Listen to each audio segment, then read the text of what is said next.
I'm alive. Sorry, I got into my stretches. I got into my exercises. I'm a little bit sweaty. Whew. It's not even warm in here, but I feel warm. Got a little distracted. What can I say? I'm young. I'm virile. You know. I'm busy. Show those muscles. Oh. You see that? You see that lat spread? Hold on. Wait. Okay, wait. Whoa. Wait, let me. Yeah. Yeah, there we go. Yeah, you know it. You know it. We got frame. Yeah. Yeah. Oh, not going to need to T-check me. Yes, sir. Oh, I am warm, though. Has workouts been helping your back? Moderately. All right. Fuck! My water. You'll get it? Okay. They'll get it. All right. What are we doing? What are we on about? What day is it? What year is it? What country do I live in? Experts are undecided on that last one. What are we doing? What are we doing? What are we doing?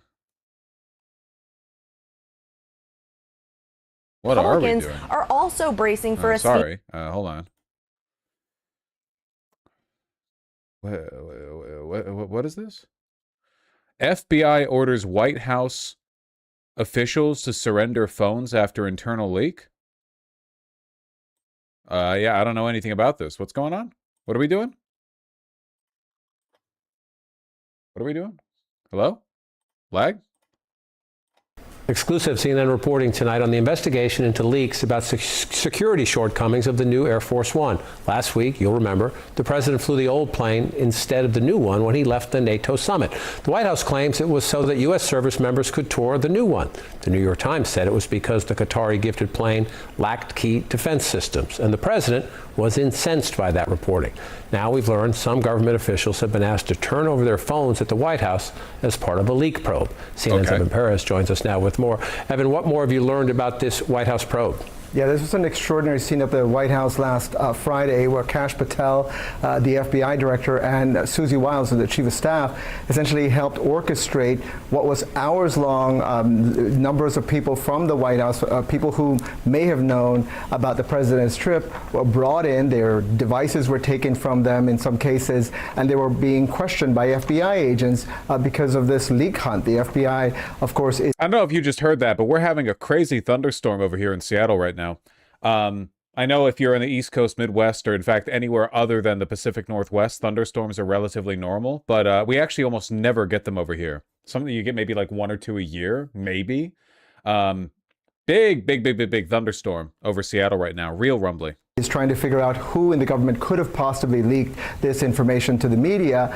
And the president, as you pointed out, John, is very much obsessed with this. And that, again, took place at the White House. We have a statement from the White House about this unusual scene. They said leaks that jeopardize the safety of the president, his staff, and a traveling press pool are dangerous and a threat to national security. The White House takes... the Qatari jet that was gifted to the president that's been converted into the new Air Force One is has obvious security problems because it's actually like an issue for the nuclear doomsday plane of the president and like supposedly one of the most secure vehicles on Earth to have been gifted by a petrostate dictatorship that is at best mildly antagonistic to our foreign interests.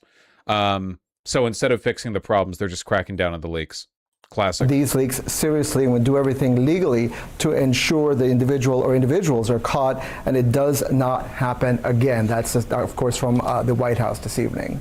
And Evan, we know the president was furious about this reporting, the disclosures. Is it easy enough to just connect the dots here? That's why the chief of staff and the FBI director are involved in this? Right. No, it's not going to be very easy. And keep in mind, I mean, that's the reason why they issued those subpoenas to the New York Times reporters last week, because they were the president is very much focused on trying to figure out who could have leaked this information. It's a very unusual set of circumstances, again, because, you know, obviously the president is always mad at the press, but in this case, he took it very personally, the fact that he had to fly back. It's a little bit of unexpected but very appreciated candor from CNN right there. Well, yeah, I mean, the president's like always mad at the press, but you know. On the old aircraft and not the new one that he was so proud of, John. And the reporting by you and your colleagues on this has the FBI director not only involved, but going to the White House and setting up shop for a while. How unusual is this? Oh my God, that is not done, right? First of all, the FBI director and the chief of staff of the White House would never. I just got here what exactly got leaked. The new Qatari gifted plane has like an Emirati worm tongue figure that hides in the walls and pops out whenever Trump's sleeping in the bed. We don't know the exact details of the leak, only that like it's obviously comically insecure to use a foreign gifted plane as Air Force One. But, you know, like, who cares? Whatever. It's not like, yeah, it's not like this country has any secrets worth protecting anymore, I suppose. They placed a demon in the walls. I think they call it a djinn over there. Thank you. Thank you.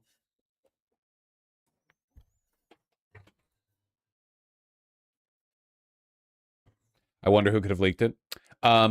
Eric Trump giving a tour of Air Force One is not the same as leaking information on security.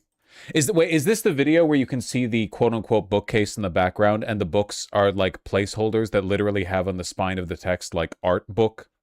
Come on. Good TV. We love the Palm Beach shows. Welcome to Trump Force One. A little strange I'm watching my wife on TV. I'll show you the plane.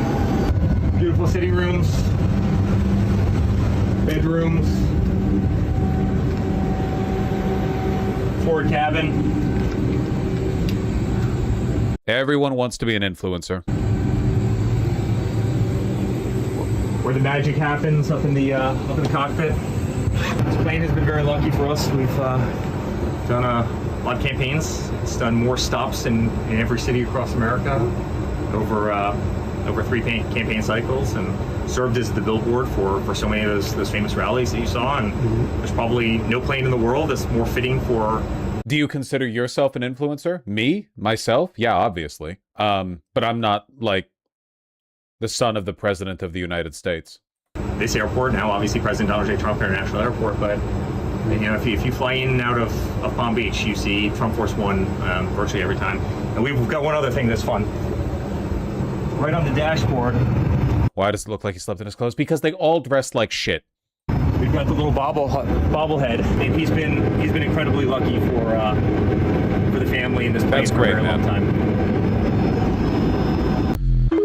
Hey Vosh, jinn are just dudes. Demons are ifrit. Wait, really? I thought a jinn was like their demon. Do the Muslims have a demon that's not a jinn? Wait, are jinns even a Muslim thing, or is that like a pre-Islamic Arabic thing? Jinn equals genie? Yeah, I know, but does genie mean demon? It's complicated? Okay. Is it like the Old Testament where if you get far enough into the roots of Christianity, they're like, oh, there are other gods? So like maybe in the maybe there's like some Islamic texts where it's like, yeah, watch out for the duplicitous jinn or whatever, but then it's like canonically that's not real. You know what I mean?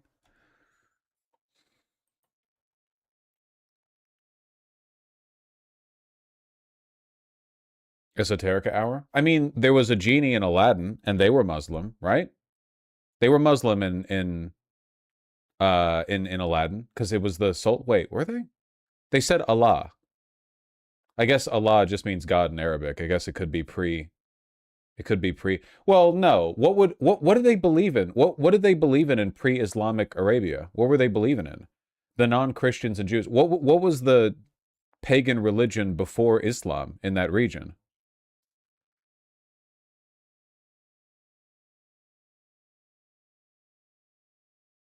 They were pagans? I know, but like what pagans? Like you have Norse gods, Greek gods. Like what was the like general Arabic or Persian?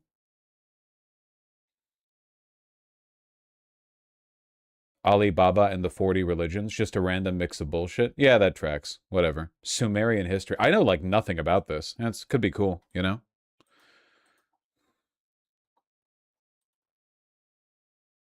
It doesn't have a name besides like Arabic polytheism. There's probably some gold to be mined there, you know?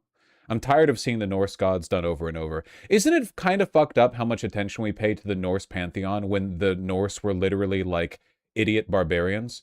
Like, literally, they barely had a civilization. They were just fucking seafaring assholes who just raped people. They weren't like the Romans or the Greeks, where there's like this big wellspring of technological and social development from them. They didn't fucking do agriculture. They were just like, oh.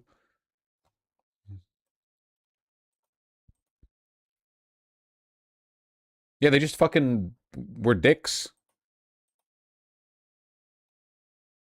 They spread very wide and were scary. They were allegedly pretty scary. Anyway, apparently the New York Times is filing a motion to squash some of the subpoenas the DOJ is serving on journalists who reported on these security concerns. We don't even know the security concerns, so like fucking who knows, right? Who the fuck knows, man?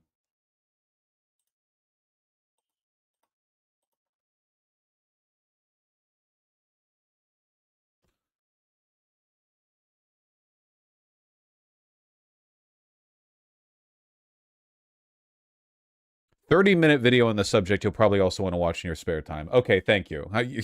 All right, thank you. We did do agriculture. Yeah. Come on. The Norse are like laughably underdeveloped compared to their contemporaries. They were not interested in. They were like fucking ISIS. Okay, they weren't like ISIS. They were halfway between being not ISIS and being ISIS. They were halfway to being ISIS. They were pretty bad, like genuinely. They were not interested in like development. They were just cold pirates.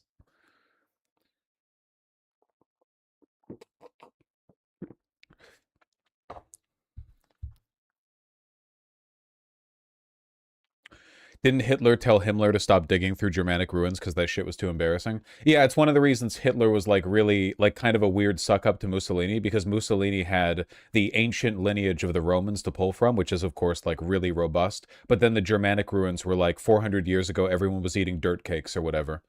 Like Germany 400 years before Hitler was just like, I don't know, lederhosen and blood sausage or what. I don't know what the fuck they were doing over there. Totally different. They were gay? Well, sure, but like the Romans were too. Everyone was gay back then.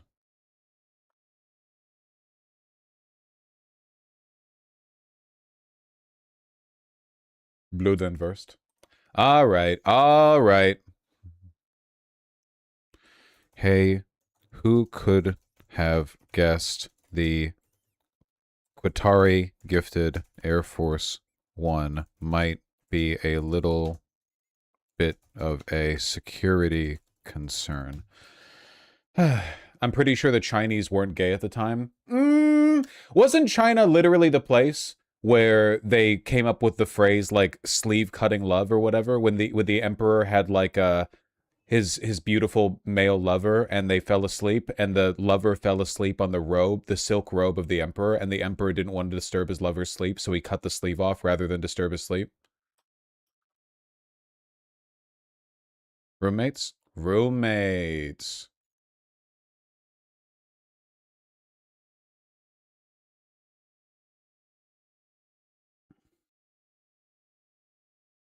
Most monarchs in literally every culture did super gay shit. Yeah, because humans are fucking gay, obviously. Yeah. No shit.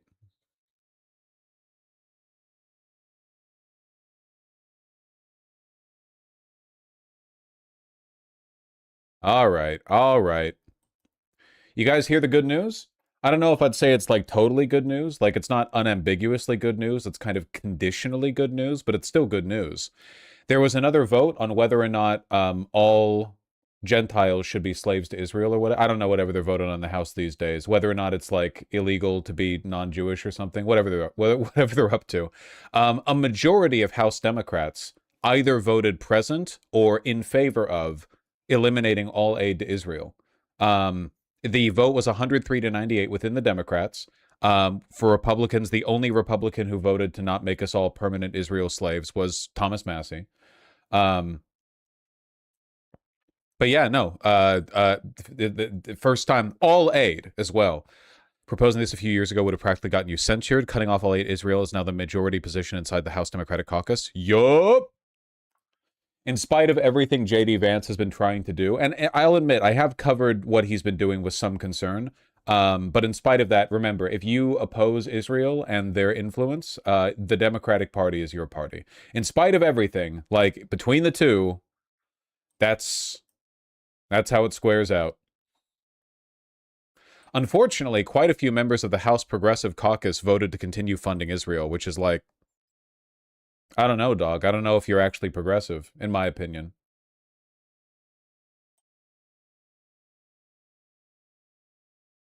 AOC voted yes. AOC did the good vote on this one.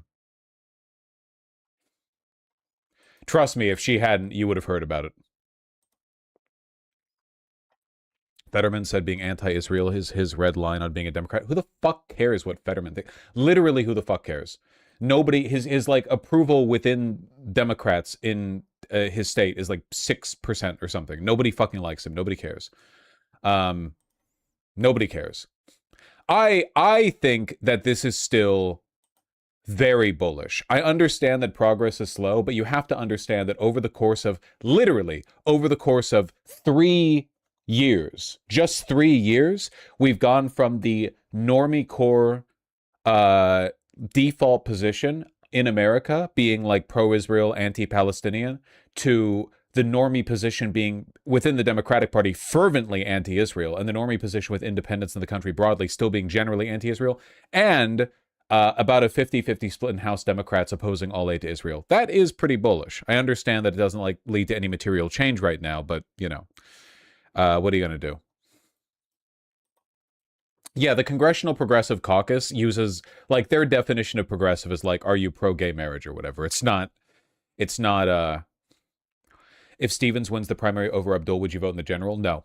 I genuinely think that Stevens and Rogers are basically the same person. Stevens is a uniquely bad candidate. No ground game, no actual support, no love from the constituency, just nonstop fucking lying, massive amounts of AIPAC spent, unfathomable amounts of money being directed towards her. I don't care. Just don't turn out in the general. It doesn't matter. Her being like in the Senate will not make any meaningful difference. I don't care. Her winning is genuinely like a triumph. Her potentially winning is a triumph over democracy. Like it is a victory over democracy from the autocrats. Very grim. Let's hear CBS cry about it. Welcome back. We bring you all the most important and breaking news from Capitol Hill whenever it comes in. As we mentioned just before we went to break, the House failed to pass an amendment by Kentucky Republican Tom Massey to cut off aid to Israel. More than 100 Democrats voted for it. Only Massey, as a Republican, voted in favor of it. All the other Republicans, no. I want to turn to our political panel. Democratic strategist, former press secretary to then Vice President Joe Biden, Kendra Barkoff-Lamy, and Republican strategist, and former chief of staff to Vice President Mike Pence, Mark Short. Great to have you here. Thanks, Major. Mark, give me your analysis of this vote. So Massey by himself, Republicans clearly whip this, leave him on his own, and see what the Democrats do among themselves to fight this out. Well, look, I think that this close to election season, when Thomas Massey's not well liked in the conference, there's no doubt they're very comfortable with him offering this on the floor, believing that this is what a lot of Democrats would vote exactly as they did. And I think that the Democrats have a growing anti-Semitic problem in their caucus, and it's only going to get worse when a lot of these Democrats, socialists. So we're done with funding Israel. Literally, fucking pay attention. Nobody likes you. You show up at class 20 minutes late, and you immediately interrupt the teacher, asking the person sitting next to you for notes. Been pushing forward. One nomination will likely be there next year. I want to clarify, because do you believe any vote that questions U.S. aid to Israel is by definition anti-Semitic, or could it be a policy disagreement with the sitting Israeli government? It can be a policy disagreement, but I also think they have an anti-Semitic problem. I think you have people who have basically been nominated this cycle in their party who have basically called for the end of Israel. They're not even the ones who are voting right now. They haven't even been inaugurated yet. What a fucking segue. Of people in their party who have gone further than just saying they want to cut off aid to Israel. So this creates... Further what? In what way? Explain further. You've implied that the further they want is anti-Semitic. What's the further? What further thing do they want? The dichotomy the Republicans want to say, we stand with Israel when Democrats don't. Kendra? I mean, I just can't.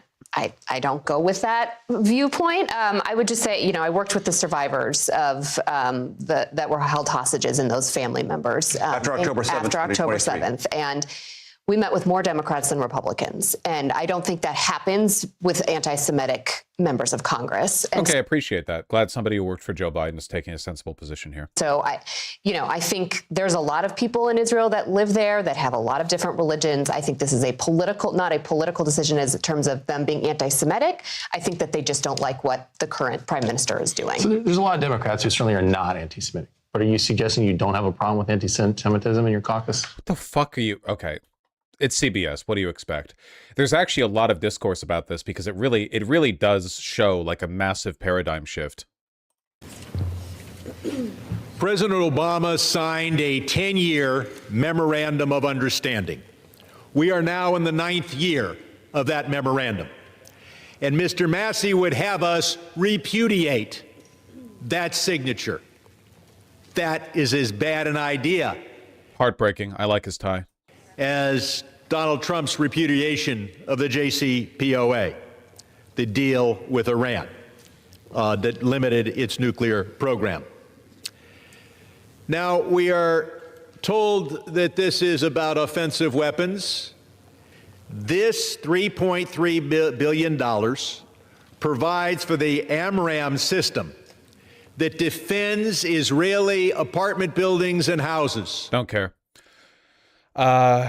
Breaking Points is happy about this. Wanted to transition to talk about this amendment that was a big vote in the House yesterday. Congressman Massey, you Oh, they just have Massey here. Okay. for this amendment. We can put D1 up on the screen here. Ultimately, it failed, but created quite a lot of intrigue in the Democratic caucus in particular. You were the only Republican that voted yes on this amendment, which cut all funding for Israel. You actually had a narrow majority of Democrats who did vote for the proposal, which is just such a sea change in the positioning of the Democratic Party. I mean, previously, the relationship with Israel was really lockstep across the board. So I'm curious for your reaction to how this vote It is an incredible shift. I mean, even Nancy Pelosi announced that she was going to vote in favor of cutting all aid. That's a pretty strong indicator that the powers that be within the Democratic Party are interested in like taking a new stance on this.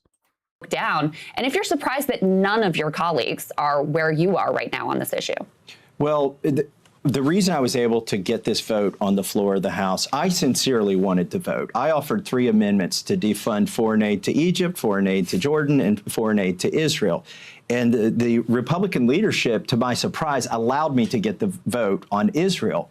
But I think that's because they made a political calculation. I believe it's a miscalculation, but I'm actually more in favor of aid to Jordan because I think that Jordan actually does a better job of providing regional stability as a counter to Israel than Egypt does. Egypt fucking sucks. We should stop giving Egypt money. I understand that we pay them money to keep the Suez Canal open, but like that's up to, we have to find a better way of doing this than propping up their military dictatorship.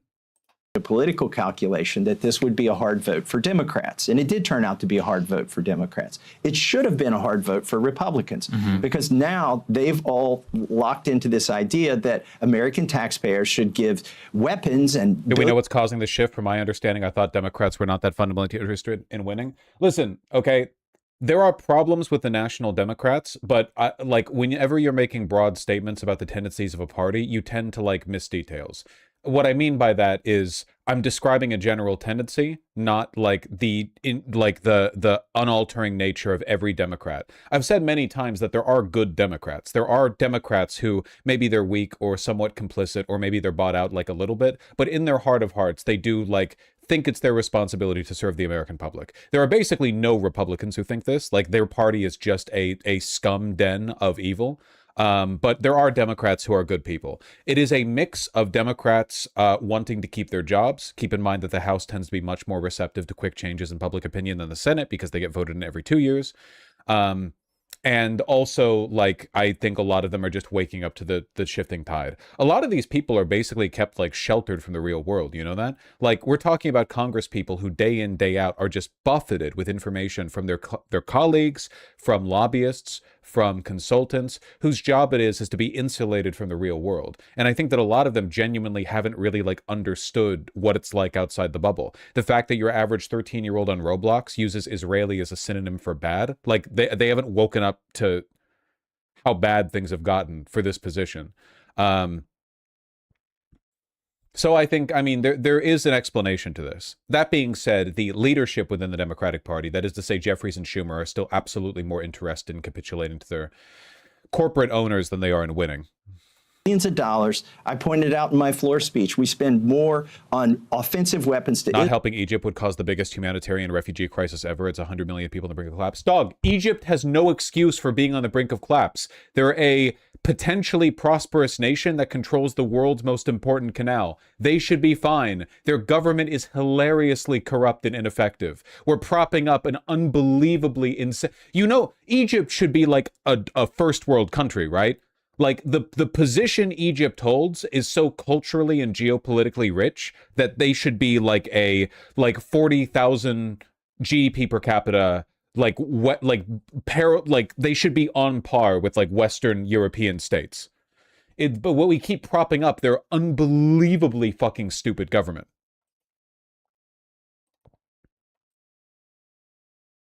But colonization, it's a puppet state. It's kind of a puppet state, but like, again, like look, they're a puppet state in the sense that they serve U.S. interests, but it's not like we really hold their feet to the fire that hard, relatively speaking. It's really just their government is that bad.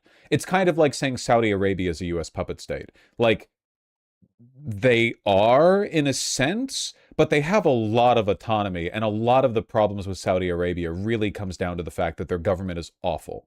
Like it's not like the leadership in Egypt every day are cursing the heavens and going like, one day we will be free from the boot of American imperialism. And the average Egyptian's life sucks, not because of America, but because of the Egyptian government. Now, did we create the conditions? To an extent, yeah, but also like there are a lot of like authentic local problems there.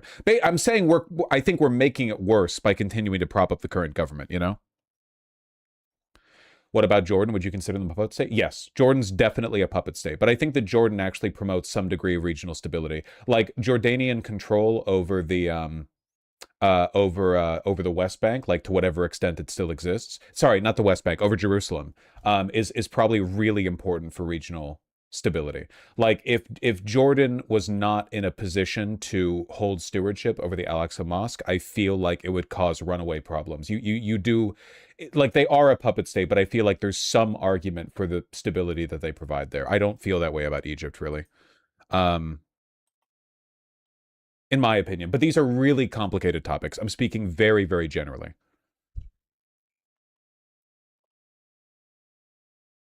I'm just saying that I don't like the fact that we prop up the Egyptian government as it exists right now. Israel than we do on homeless veterans in the United States. And so every Republican has voted to send offensive weapons to Israel, $3.3 billion. The vote was successful, though. My litmus test, you know, we've had votes like this in the past. You get maybe 6 or 10 people to vote for amendments like this. Mm-hmm. In fact, my vote to defund Jordan got 6 votes. Okay. But are you thinking of Sankara, Don Stera? That was Burkina Faso. It's different. This moment in time is different because you can't objectively look at what's happening in Gaza and say that there's no moral hazard here for American taxpayers. Mm-hmm. 70,000 people have died in a country of 2 million people.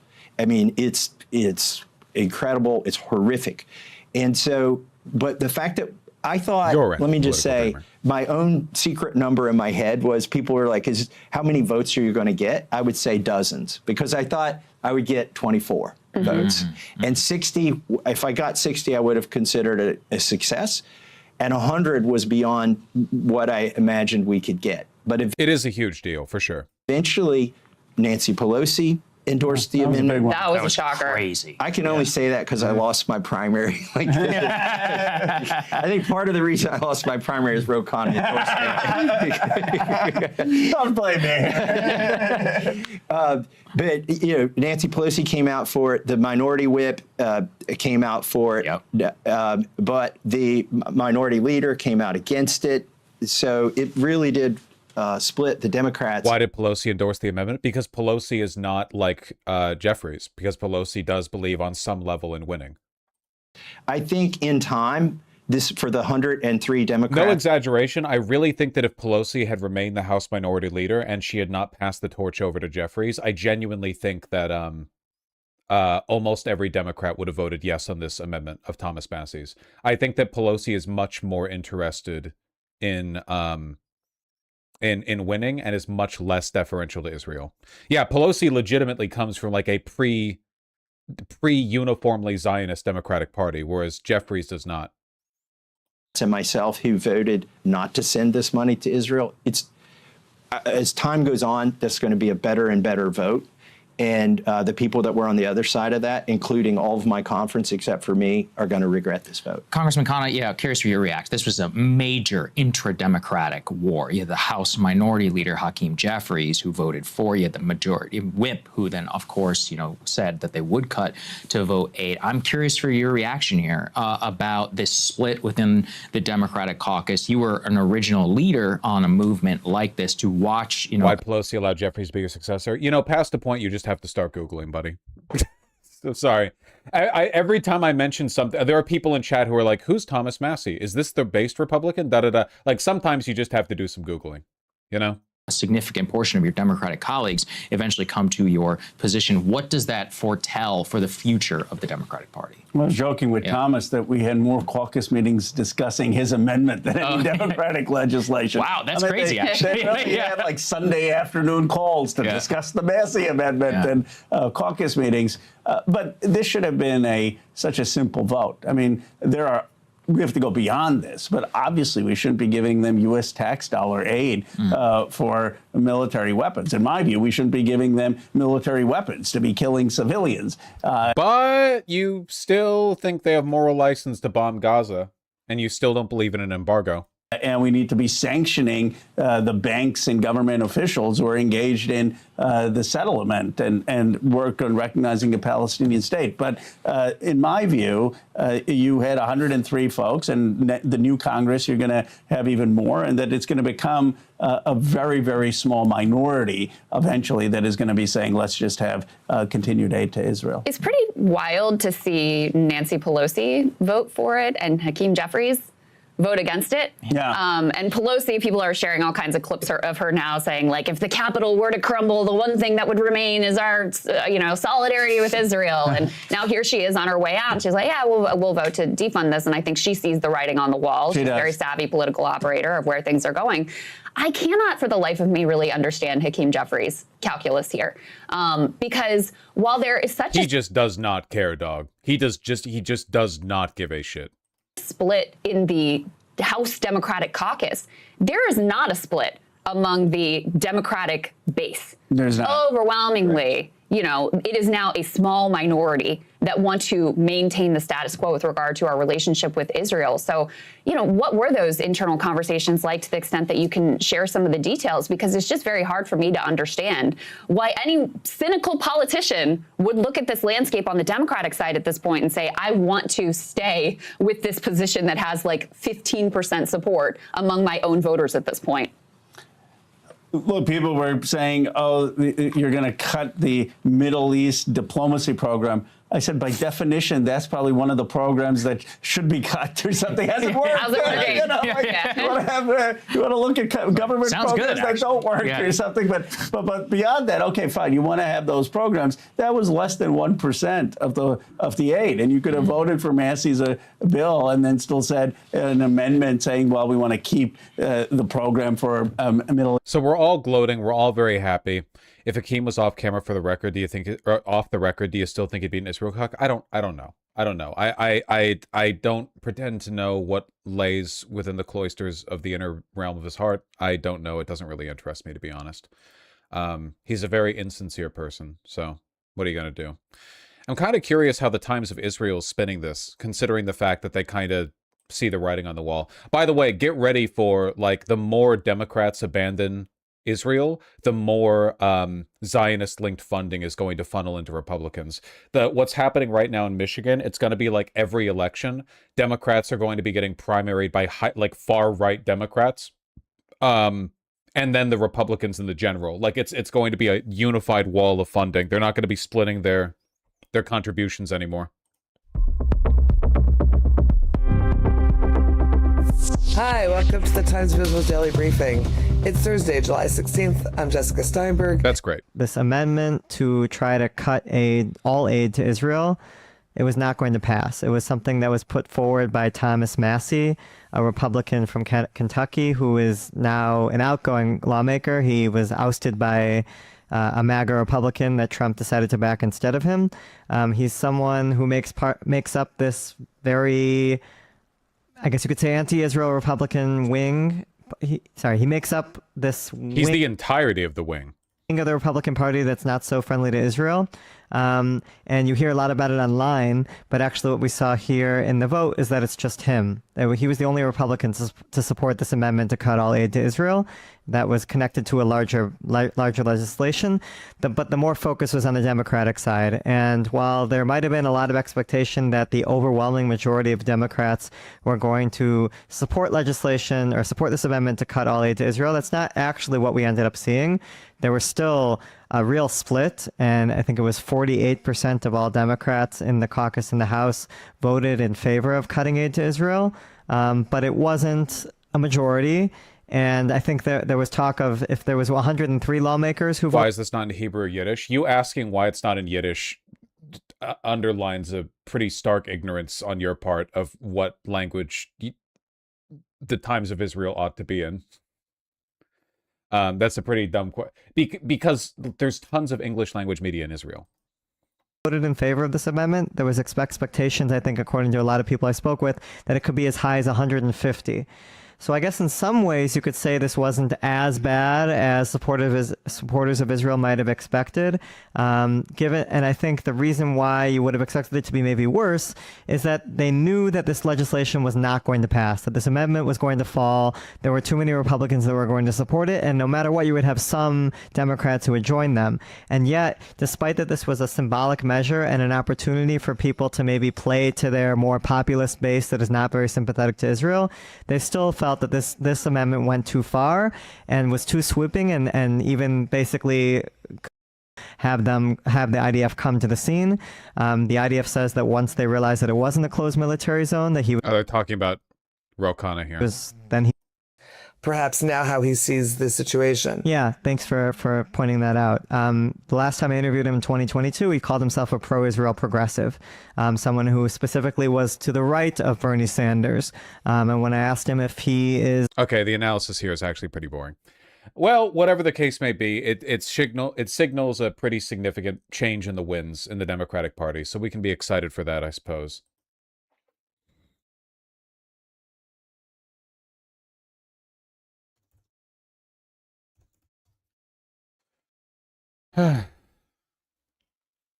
Boring analysis of the event. Yeah, they're not giving it much pep.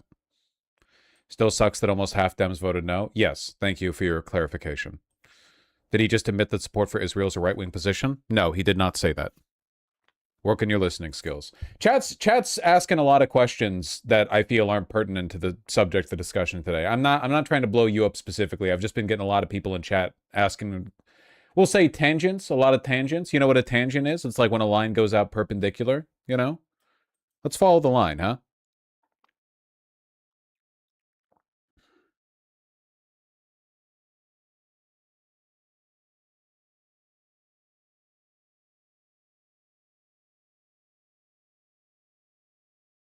Hilarious update in Maine. Oh, I saw this. Maine Beer Co. founder Dan Kleben criticizes the format of tonight's Dem-Maine Senate debate, splitting candidates into two groups based on prior electoral performance, which has put him at the proverbial kids' table. Funny as fuck. He's going to be debating the babies.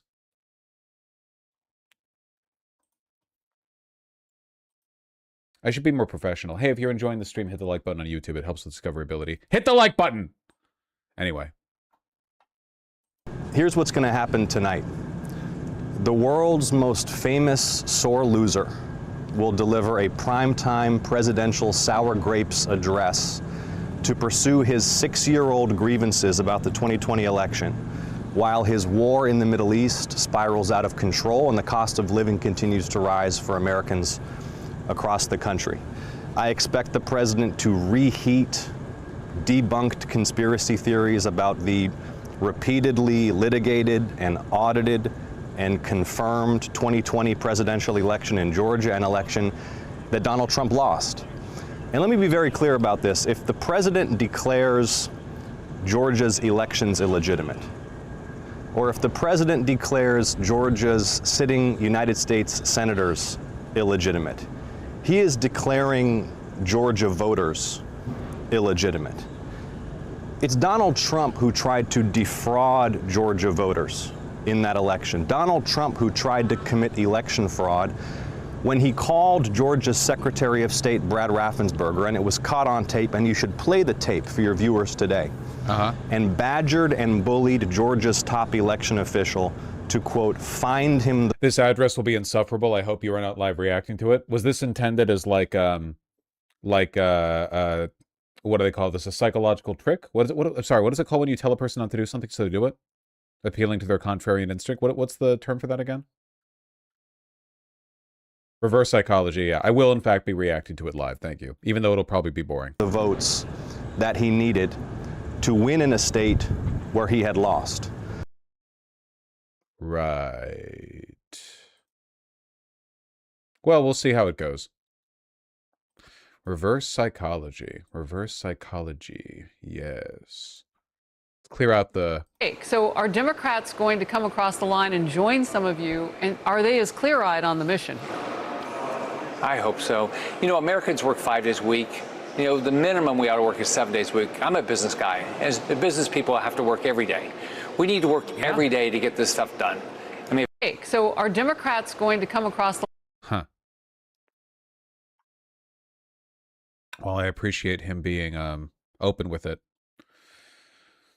Can somebody explain to me what's going on with the Reddit right now? I don't know what it is. I don't know how many times I have to say this. This one's a bit non-stop, dog. Holy shit. Jesus Christ. How many aren't bits? I guess like a rule with a bit is that it should be funny, right? A little bit.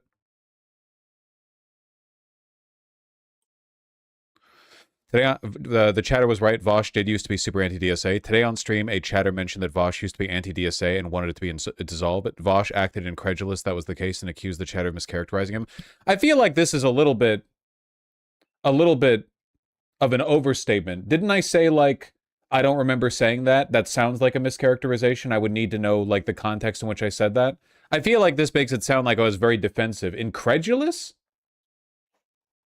He used to be anti-DSA. Here's one of his old video. Thurbia. Vosh just joking about this being the Vosh probably genuine when he says he doesn't remember holding his position. What is the standard here?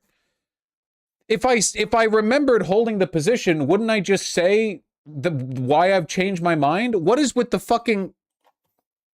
I should ban this person. People are so fucking annoying. What?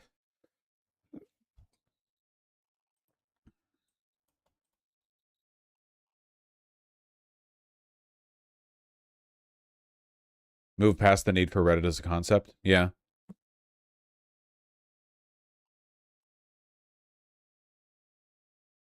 I just don't understand the implication of this.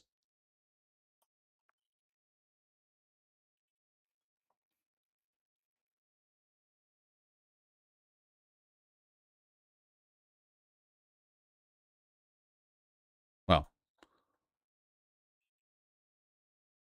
Miss the old Vosh? Everyone misses the ponytail.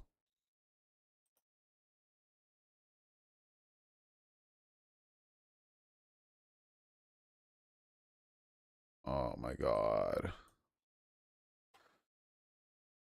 Would you ever get a fade? I don't know, maybe. Probably wouldn't last very long.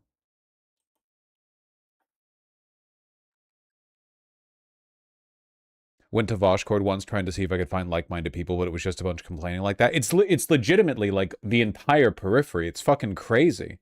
You look at the YouTube comments or whatever, and people are like, insightful commentary. Thank you for the insight, Vosh. And then you look at you look at the Reddit or the Discord or whatever, and it's literally like people only want to complain. You're mentally ill. I don't understand it. I do not get it.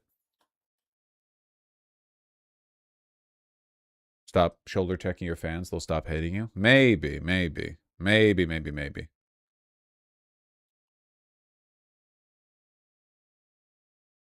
Only negative YouTube comment I ever saw was somebody calling nuts insufferable. True!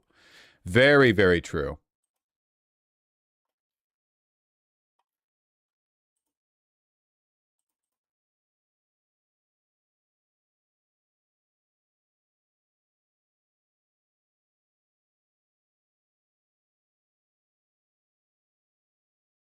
Reddit and Discord users never beating the allegations, terminally online platforms. That's why I'm still on Twitter.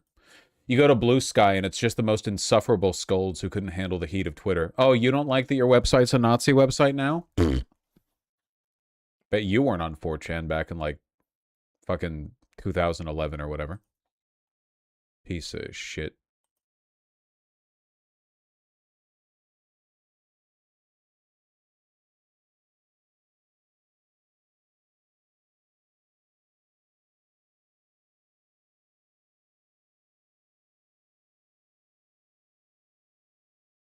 That's true, Thana. Thana, you can't disagree, though, right? I'll never understand the tendency. I never will. I'll never understand it. You're blocked by half of Blue Sky? Not anymore. Blue Sky's bigger than it used to be. Also, like, I wouldn't know. I haven't been on there in ages. What's that fucking post I saw? Hold on, I think I retweeted it. This shit was funny as fuck. Where is it? Yeah, here we go. Distilled Blue Sky. I'm not a climate scientist, but when I was a kid, the number of times we couldn't go outside because of Canadian wildfire smoke was 0 times. One small pedantic request. Please don't call it Canadian wildfire smoke. It is smoke from wildfires ravaging Canada. In my mind, this is all a Blue Sky, and I have yet to find a counter to this. People compare it to, like, Tumblr back a decade or 15 years ago, but, like, I feel like Tumblr had a lot more edge. No likes in the screenshot? Yeah, but, like, you never see any comments like this on Twitter. What's going on in Threads?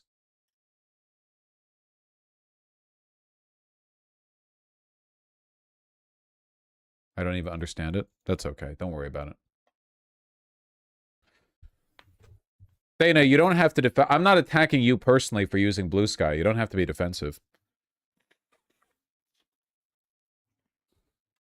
It's okay. If you want to see the truly insane posts, you need to go to Instagram Reels. Isn't that where you go to get, like, third worlders Nazi posting, even though their skin is, like, super dark? Yes? Okay, yeah.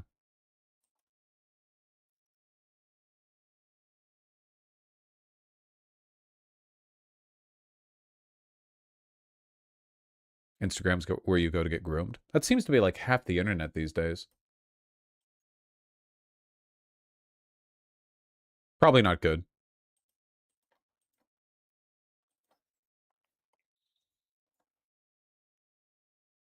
Thank you, of course, to Secretary of State Rubio for organizing this conference and for leading this initiative. Here in the United States, we have taken the necessary and essential action of formally recognizing left-wing violence as a form of political terrorism that is a direct threat to our national security and the survival of our Republican form of government. President Trump issued a directive, in our parlance, it's called a National Security Presidential Memorandum, or NSPM, NSPM 7 to be exact, that directs for the first time in American history all of our law enforcement and intelligence agencies to work together to disrupt, identify, defund, debank, arrest, and prosecute these political terrorists that are operating in our country. It's very important to understand that left-wing political terrorism seeks as its ultimate end the overthrow of our system and form of government. And we've seen this has taken place many times in many places throughout the years, and Secretary Rubio has provided you many examples. Left-wing... He talks like everyone in the room already knows he's lying. Yeah, well, yeah, he's self-conscious about lying. This is what makes Trump unique. The moment you get a Nazi who's higher than, like, 90 IQ, who's aware of the fact they're lying nonstop, they start to act like they're embarrassed of their own lies. Like, they don't want to do this whole rigmarole. They want to just say, you know, They just want to post like the 14 words or whatever. This is embarrassing to them, which is probably why he sounds so tired. Terrorism always ends in bloodshed, misery, and suffering. It only can travel in one direction. There's no point at which the left-wing terrorist is satisfied with his gains and ceases progressing. Inevitably, left to run its course, it always becomes a gulag. It always becomes the mass imprisonment of political enemies, the stripping of their rights and freedoms, inflicting immense pain, humiliation, suffering, in order to establish complete and total control. Control through psychological and physical and actual terror. And this is so fucking boring, dog. Holy shit. I'd say every accusation is a confession, but like, there's not even any energy to project a narrative here.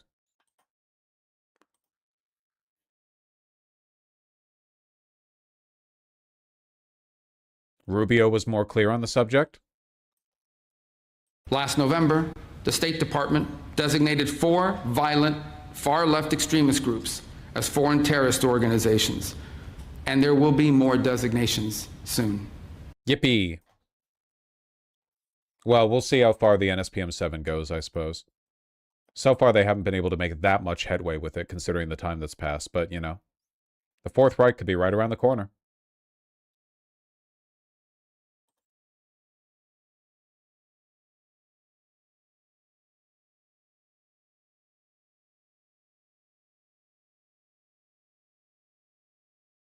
The breaking news out of South Texas, where areas of the hill country are under a flash flood emergency. That's the highest possible level of warning. More than 20,000 people are being told to immediately head for higher ground as large and deadly flood waves have seen multiple rivers rise to what are described as perilous levels. The waters of the Guadalupe River rose more than 25 feet in just 1 hour. I'd like to believe they're morning, chilling. it's a danger for all creatures, not just humans. And crews have rescued dozens of people from rising waters. One family in Kerrville says they woke up at 2 a.m. to find water filling their home.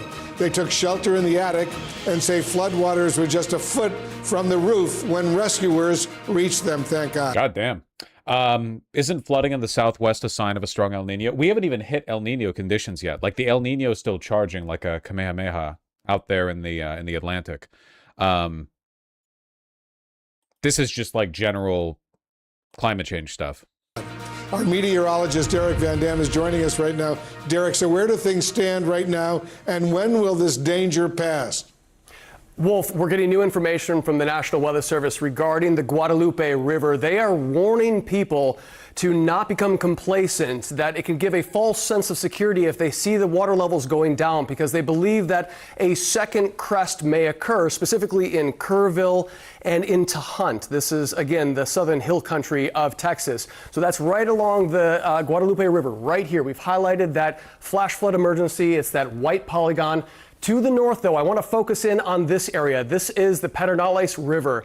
And this is extremely important because now another wording, this is the third time I've ever heard this from the National Weather Service, a deadly, large and deadly flood wave moving downstream across the Pedernales River, just below downstream from the Fredericksburg area. So that region is under major flood stage as it stands, or it's forecast to become, and it is likely going to rival some of the historic crests. This is just incredible to see what's happening here. This rapid rise downstream from Fredericksburg, that is that large, deadly wave of water that we're seeing.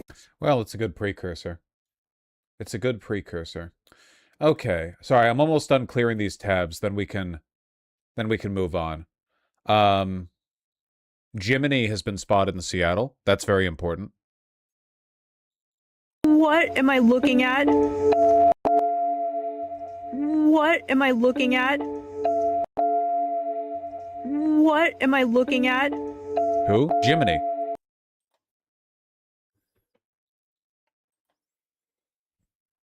You hear there was a new monkey discovered? Well, it does look like a monkey, kind of, huh? Is it a baboon? It is a raccoon with a spine condition, which does not seem to be keeping it from getting fat, so whatever. Yeah, spine-shortened raccoon. Crazy, right? Just a Seattle celebrity. Doot doot doot doot doot doot doot. Not AI? No, Jiminy. Anyway, I don't think it like hurts him or whatever. He's just chilling. When are you having him on stream? I'll try to get him. Highland cow. Very important.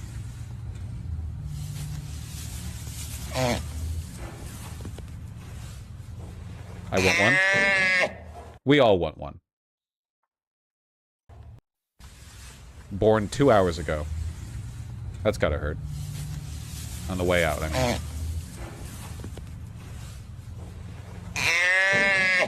2 seconds old. Many apples tall.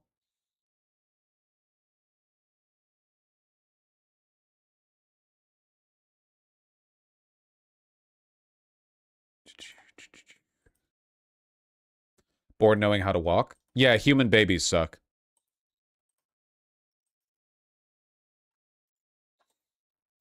Don't most cloven animals just kind of slip out of their mothers? I mean, I'm pretty sure that, like, basically every animal has an easier time giving birth than humans. For humans, it's like, you know, oh, 15% of the time the woman dies with no medical intervention or some bullshit like that. But with cows, they're just like, boop, you know? Boop. Yeah, they're fine. 15 minutes old lamb? Hell yeah, brother. Say hi, TikTok. Excellent. I know we keep on fighting for a reason, you know? I was born today. I'm happy to be alive. And spring is here. Woohoo! I love you. Excellent. You have to remember there's a reason we keep on fighting, you know?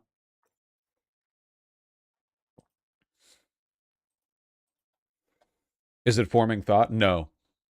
Nah, no. It's like how video game streams are kind of an ideological complement to the politics. You have to remember what we're doing it for. It's so we can do RE9 Insanity or Disco Elysium or whatever. It will never form a single thought. Okay, can somebody fill me in on what's going on here? Channel 5 decided to sit down Hunter Biden and Nick Fuentes for some reason. We don't have a video of this yet. We just have the photo. But apparently the interview almost turned physical, which is like super dangerous because Hunter Biden could dissolve Nick Fuentes' spine. I mean, look at them, you know? That's like an overwhelming physical advantage here. So how did this go? Why also, like, why? What's the link here? You know what I mean? Like, what's the connection?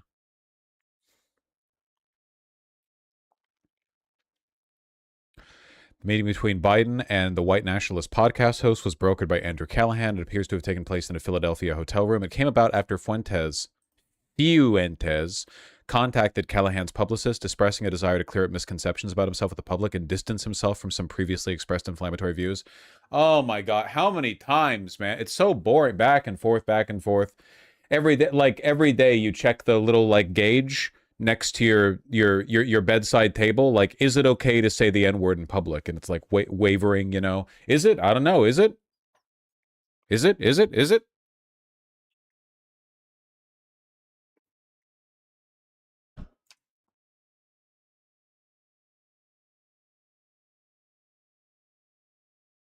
What are these typos? The source familiar with the situation said the topics below include how Fuentes feels about Jewish fev people, and the two searched for some common ground while speaking.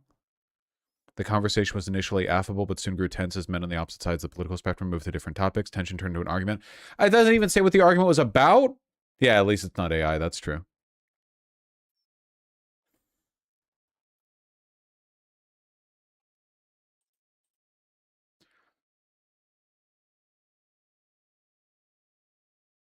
Can we watch the interview? Nah, it's not out yet.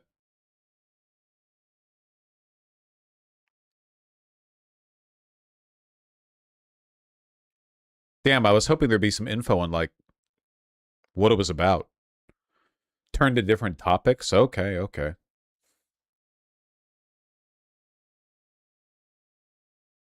Can we watch it when it's out? I mean, yeah, I'm curious.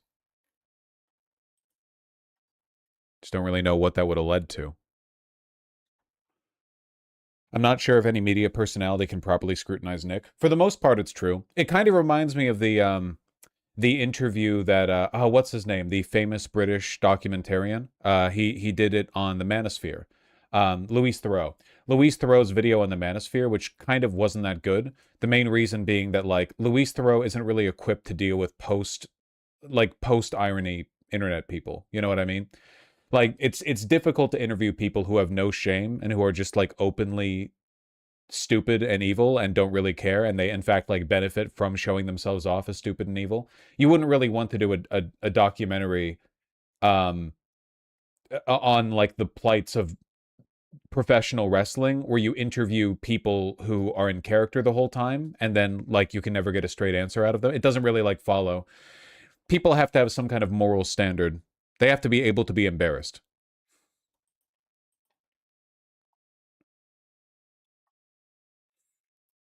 What about his Israel documentary? Well, that was obviously better than the Manosphere one. Anyway, yeah, the media has never really been equipped to handle people like this.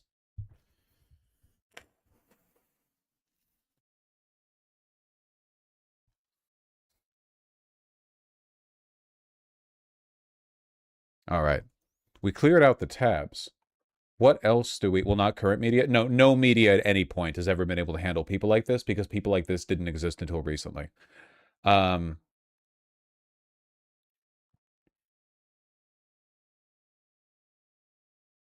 Okay, cool. All right, we're done with the lame tabs.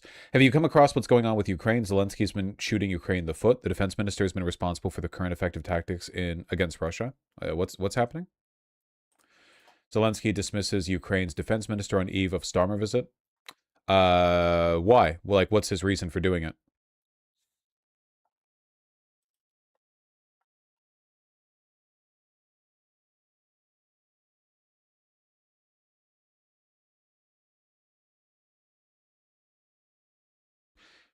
Mikhailo Fedorov announced he was leaving his position, saying it's been a great honor to serve the Ukrainian people, widely credited with transforming the defense ministry, reducing corruption. His 6 months in office coincided with dramatic improvement of Ukraine's position on the battlefield. So, why? He's 35? Jesus Christ. It really is a meritocracy over there in Ukraine, huh?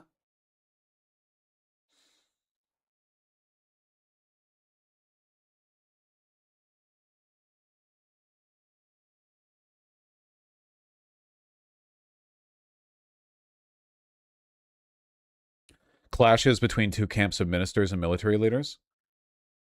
Well, I hope there's not too much infighting in Ukraine right now. I mean, it kind of seems like they're on the eve of, I won't say the eve of victory, but like it seems like things are turning pretty favorably towards them.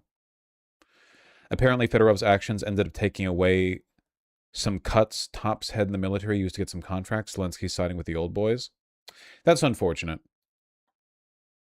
I'll need to read more on this, though.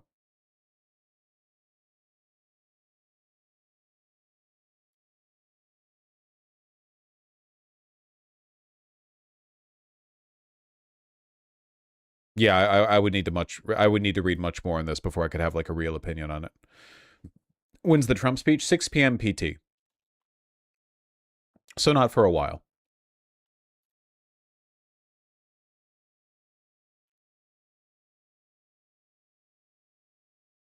Without this war, Zelensky would be gone by now? I mean, maybe. It's kind of hard to evaluate the counterfactual. Probably? I don't know. It's kind of difficult to imagine what Ukraine would be like were it not for the invasion. Are we going to disco till then? No, we're doing politics. How many times do we have to do this?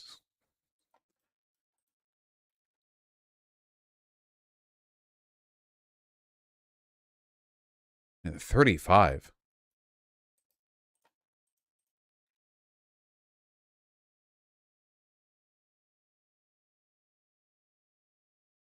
Coconut Gang, if you have a link, provide the link.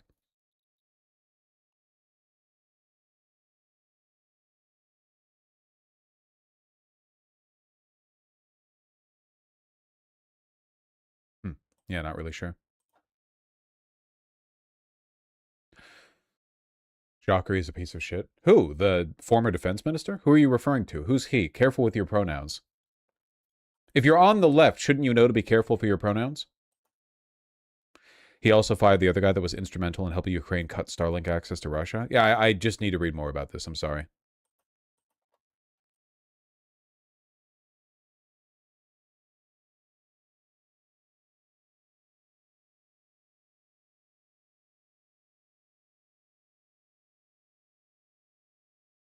Fuck, it's still in my head. So you streaming 5 more hours, or are you just coming back at night? I'll be coming back at night. I have a prior obligation. Close, close, close, close, close.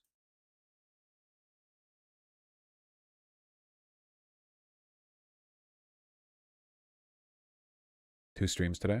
And an interview. So Trump speaks later tonight. Yep, that's what that means. The link? What link? Yes, everyone's seen this.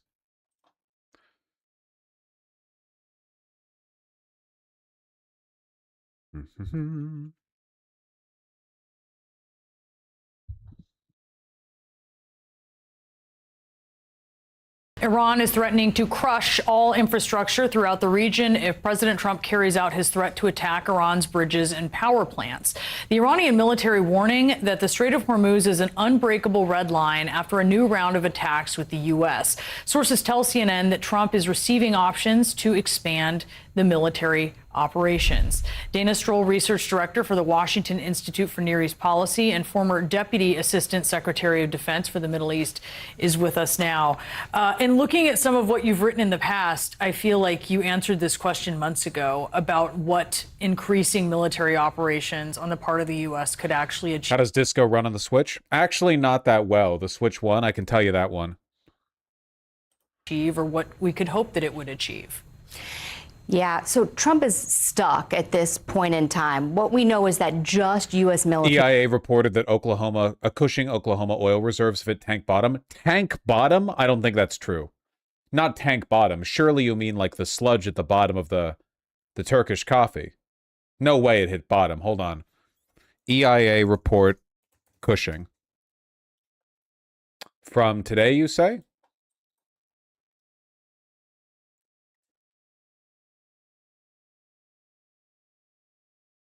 Yeah, they're still back down. They're back down at the functional bottom, which is about 20,000. Sorry, not 20,000, 20 million barrels. But not to like tank bottom. Tank bottom is like you can't even get to tank bottom, you know?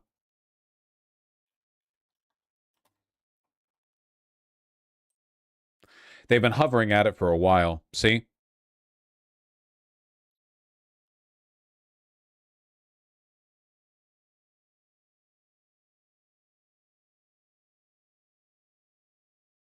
U.S. forces are pounding the coastal Iranian city of Bandar Abbas tonight, with strikes reportedly targeting comms infrastructure carried out moments ago. Yeesh! Right now?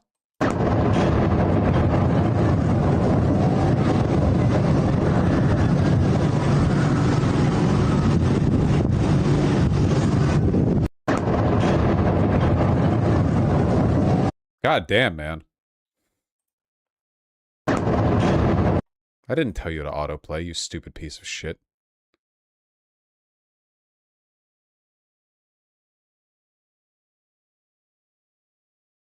Yeah, it looks like this is the beginning of a new wave. Strikes reported an hour ago. Comms infrastructure. I wonder how many civilians are dead. We barely get any numbers outside of Iran.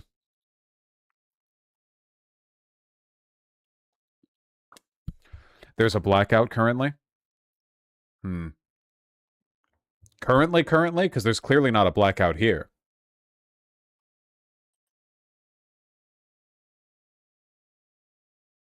strikes on their own are unlikely to shift Iran's calculus on this. Military strikes alone are not going to topple this regime, are not going to be able to remove the nuclear threat, completely eliminate the missile. Surely just a few more rounds of bombing, huh? Surely. Tank bottoms in Asia, apparently. Asia is a big place. That's a very broad statement, you know? Oil market at tank bottoms in Asia. Europe isn't far behind, warns market veteran Jeff Curry. China still has a pretty enormous reserve. So does Japan. Of course, they might not be referring to the strategic reserves, but rather like commercial inventories. This is from May? Oh yeah, this is from May 25. Who linked this? Hayden F4. Why the hell are you linking shit from 2 months ago?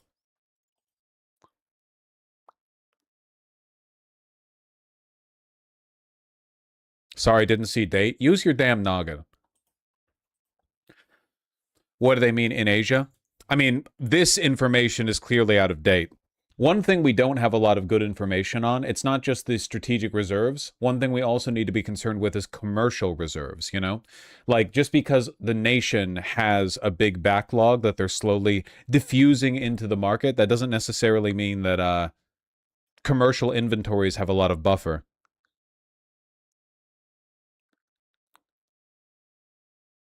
Also saw the 3-2-1 split is rocketing. Right now or over the past couple of weeks? 3-2-1 split chart. Oh, that didn't get me what I want. That gave me a workout chart.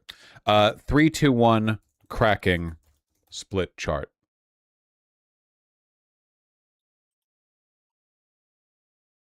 Wow, that is an unreadable graph.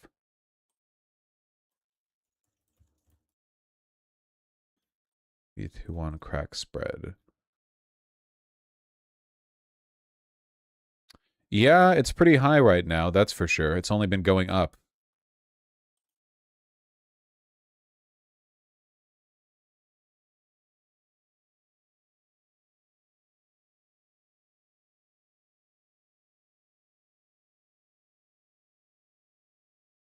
China really has saved our ass.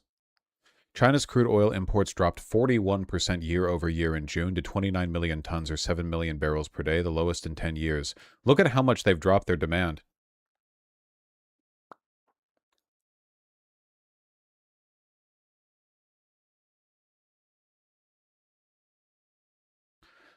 How do you even do that?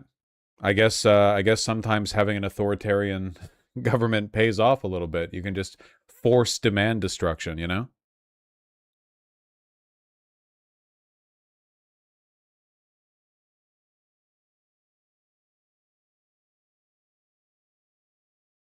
I've read that many experts believe China to have used its strategic reserves at a faster rate than what was safe, and they might have some issues with their storage facilities. I don't know. I'm not saying it's impossible. I have no idea. It's more like there are so many like weird speculations on China from outside of China. Like, how many times have you guys seen a YouTube video over the past like 10 years saying China's about to go bankrupt? China's about to fall. China's about to go bankrupt. China's about to collapse. There have been so many videos. Sometimes like even like fairly legitimate economists say this, you know? A lot of it is because of the lack of data transparency out of China, but I think a lot of it is that people are praying for their downfall. It's hard to say. Never, I don't think. Oh, I've seen plenty. I guess it depends on your feed. This is the end of China. It's finally over, etc., etc. Yeah.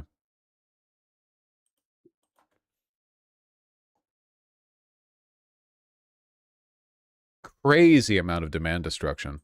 America could never do this. Never, ever, ever. We could never, ever do this.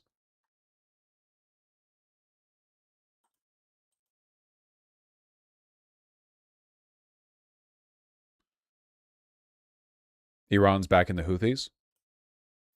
They've asked the Houthi movement to stand ready to close the Red Sea oil route if the U.S. strikes Iranian power infrastructure, which we apparently just did, like 50 minutes ago. Resources told Reuters on Thursday. Weren't they already doing that? I guess they're doing it in coordination now. A source close to the Houthis said the group had completed preparations to attack shipping by deploying missiles and drones near the Bab el-Mandeb Strait, gateway to the Red Sea, in Yemen's highlands overlooking Hodeidah and the Gulf of Aden, and was awaiting the order to begin. Whew! Who dilly? Yeah, we gotta fucking surrender, man. Jesus Christ.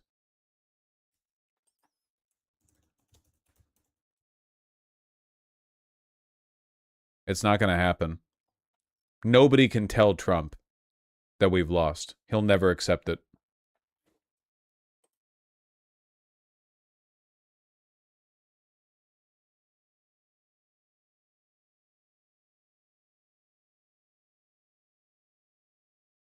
Imagine. Man, it's backed up over there. Hold on. Strait Hormuz monitor.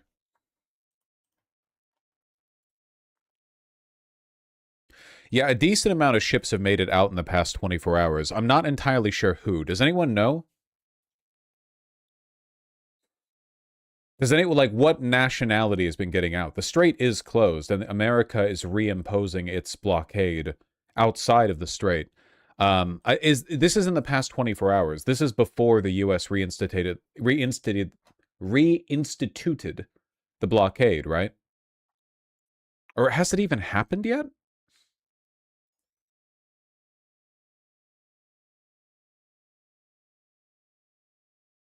Word on the street is Japan and India. And were they full or not? Reinstated. The U.S. struck a ship that was in non-compliance with the blockade, so it is on. Okay. The Houthis could do something very funny right now. BBC said only 11 passed through yesterday. Gotcha.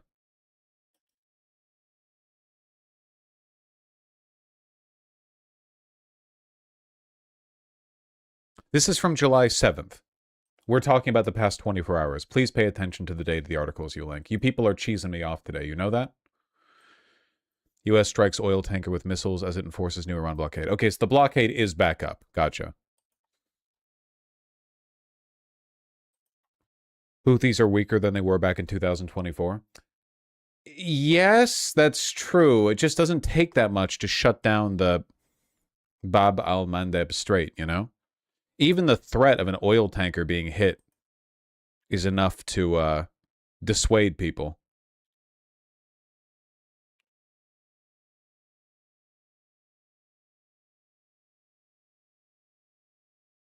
It just says oil tanker. Was it even an Iranian one? It would be, yeah, it would be an Iranian one.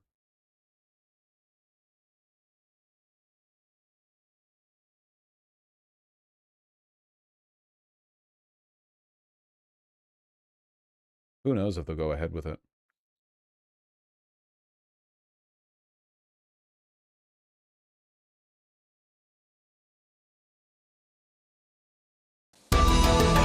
How serious is Iran's threat to disrupt shipping in the Red Sea? After the Strait of Hormuz, the Revolutionary Guard says the Bab al-Mandeb Strait could be next. How far would Iran's allies in Yemen go to support it? And what would a disruption in Bab al-Mandeb mean for the global economy? This is Inside Story.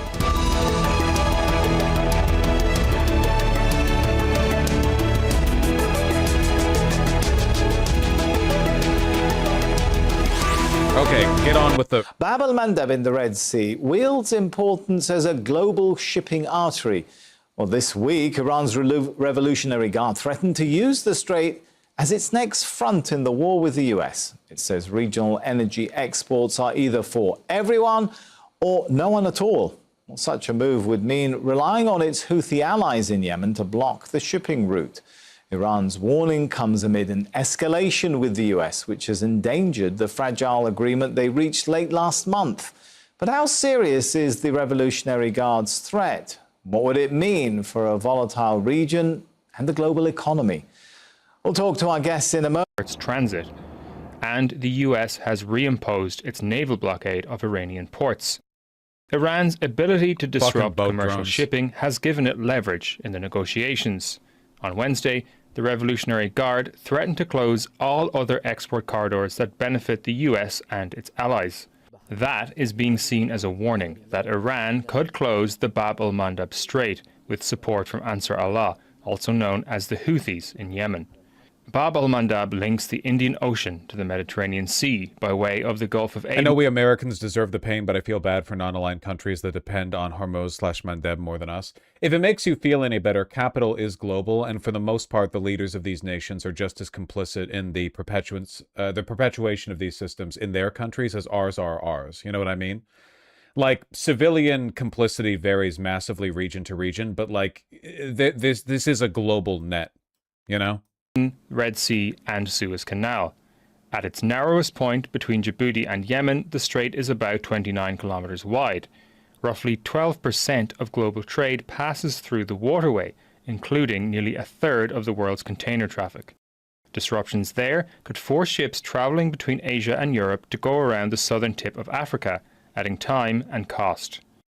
Between 2023 and 2025, during Israel's war on Gaza, the Houthis conducted dozens of attacks on commercial vessels in the Bab el-Mandab Strait. A US-led coalition carried out strikes in Yemen and launched joint naval patrols in response. The Houthi attacks largely stopped after the Gaza ceasefire took effect in October last year. If Iran persuades the Houthis to reopen their campaign against shipping in the Red Sea, which seems to be happening. The Houthis started attacking ships, beginning with the Galaxy Leader, which we saw in the opening there on the 19th of November, 2023. Moved to do that at this point in the conflict with the US. Why hasn't it tried to close the Bab el-Mandeb? Well, I mean, definitely right that this would cause a lot of problems. I would simply add just that there is also an issue of natural gas flows through the Red Sea to Europe, which would also be disrupted, which also should be taken into account, that and fuel products. But in terms of why this hasn't happened already, partially because Ansarullah in Yemen, the Houthis, wanted to maintain the truce they have with Saudi Arabia, which has obviously come under a lot of pressure, especially because of the Saudis insisting no flights happen through the airport in Sana'a. Now that has been an issue that's become full of tension over the past couple of weeks. But it's also the fact that this was better essentially used as a threat than something that one would actually do. Obviously, during the 39-day conflict, where it was an active, hot conflict, more so than it is now, we were on an escalation ladder and we never reached the top of it. Yeah, go ahead. I just want to bring Ali back in for a very brief comment. You said, the US can't go on forever with this kind of stuff. What about Iran with a blockade on its ports or its ability to export oil? Well, they're more willing to suffer than we are. Well, so the calculation with the U.S. blockade on top of the Iranian blockade last time around, before the MOU was signed, was that basically Iran's storage capacity is fairly limited. It pumps a significant amount of oil out of the ground. Obviously, it uses a lot of it, but it also exports a lot of it. If the oil just racks up in the storage containers and Iran just simply runs out of floating storage, whether on ships or on land storage, then it's going to have to start producing less oil. And you can only do that to a... Iran's been preparing this for at least 20 years. This is cope. I mean, I think it really just comes down to the national will to suffer, and Americans have less of it than like anyone anywhere because we're spoiled little treatlerites. Is there any path for victory that doesn't involve full-scale invasion? I don't think so, and there's also no path for victory for the United States that does involve full-scale invasion. Patriot launcher destroyed by shit-ass drone. Pop. Yeah, whatever, man. How much does a Patriot launcher cost? Who cares? We've forgotten the technology. We don't know how to build it anew.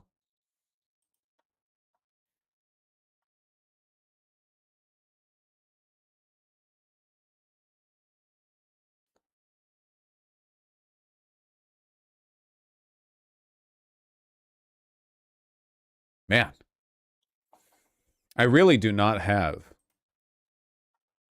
In my head, I'm just thinking about the damn Trump speech. It's probably going to be boring as fuck. What if it's not boring, though? That'd be kind of scary.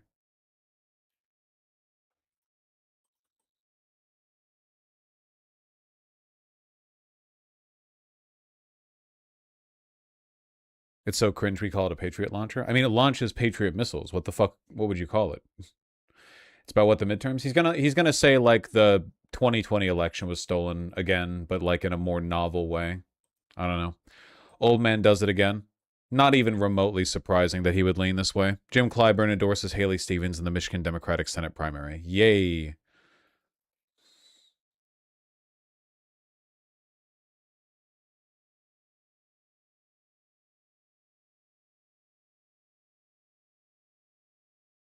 Getting reports strikes are hitting bridges and rail networks in Iran. What do you mean getting report? I don't care. What are you, on the ground? What do you mean getting reports? If you have a link. What do you... to provide the information. Jesus. The streets are saying. The streets are saying.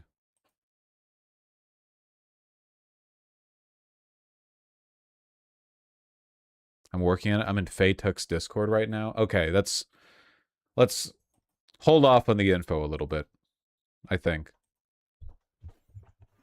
The Discord situation monitors. It is true, though, that if we're striking rail infrastructure, that implies a much greater degree of involvement. I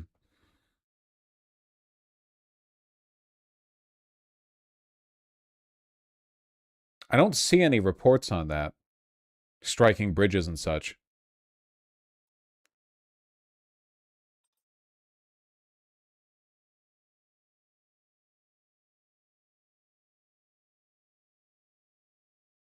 We did strike a hospital in Keshem. Yes, I did see that. Senator Gallego is in a sex scandal. What this time?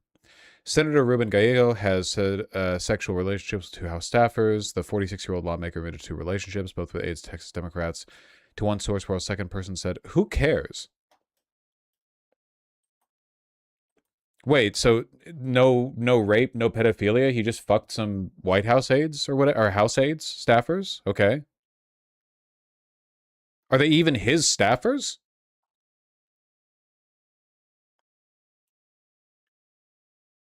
Just both aides to Texas Democrats. And he's from Arizona. So like, it's like literally who cares?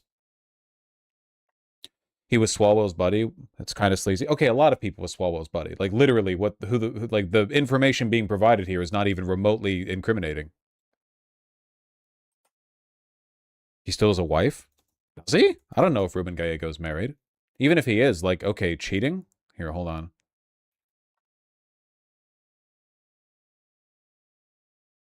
I didn't mean to hit that button. Yeah, Kate Gallego? Wait, no, they divorced in 2017. Wait, Sydney Gallego. Okay, yeah, he does have a wife. Maybe they're poly.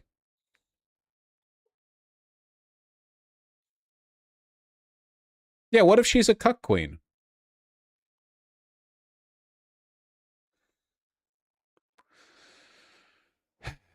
One of the women was in her 20s, much younger than Gallego at the time. We need to grow the fuck up. Dog, one of them was in their 20s? Okay.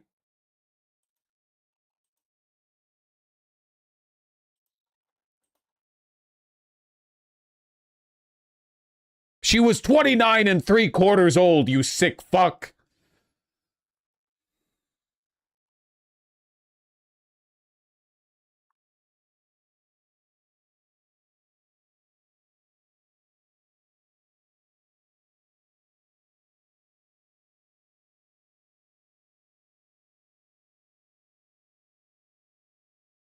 Diego said, "I'm not going to engage in gossip."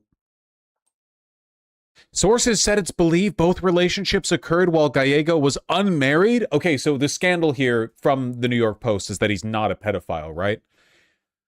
Gallego disgracefully taints virile penis with adult pussy. What's the fucking scandal here? There's literally nothing.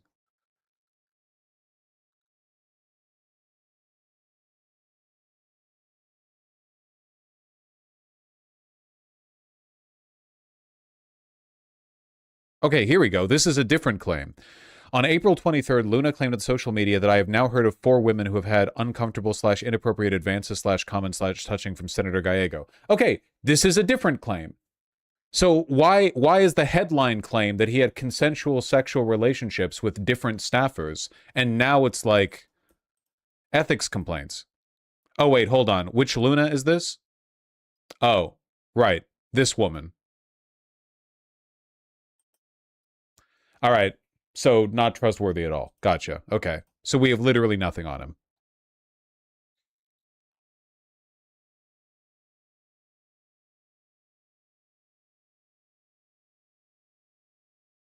She looks ghoulish. She's fucking insane.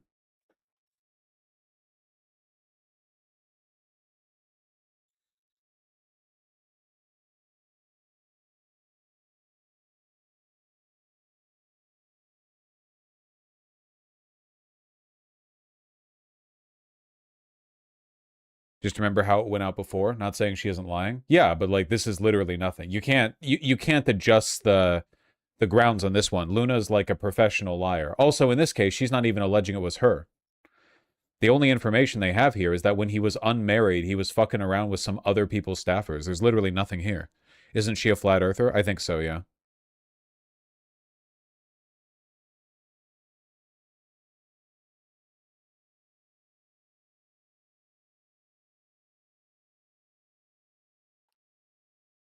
Hmm.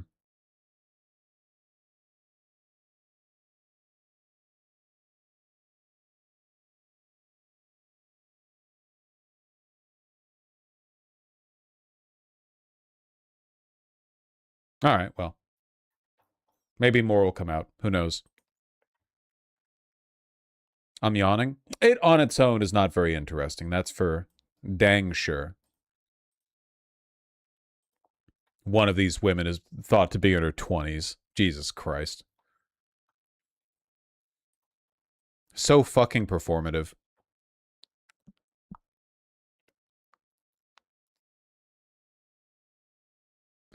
Confirm we struck a bridge in Iran. Okay. That could be more serious. Cutting off the Bandar Abbaslar highway in both directions.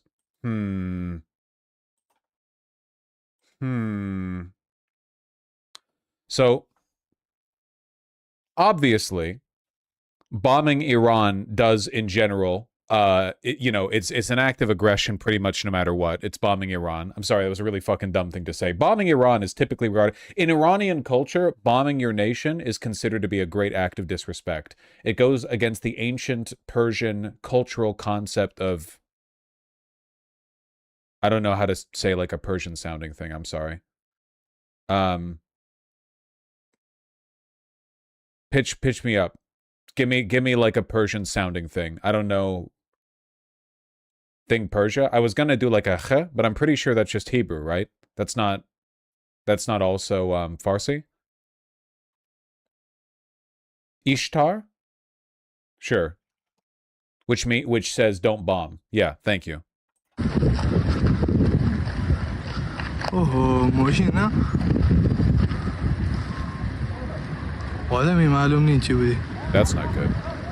بذار اونجا رو پل رو این پل راهخانه دومیت ماشین رو پل بودی تست ماشین نیست کسی نبودی According to eyewitnesses, 2 bridges near the village of Kahuristan and the Shur River in Bandar Kamir County have been hit.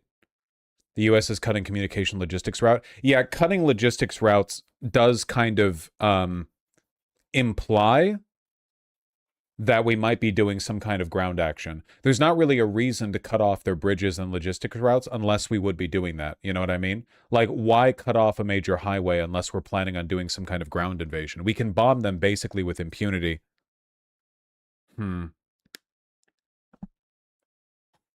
Maybe that's the speech. No, we know what the speech is going to be about. I just wonder if it's going to be a distraction. Counterpoint, we're led by insane pedophiles with bloodlust. That's true, but like this is the classic thing that you do before an actual invasion.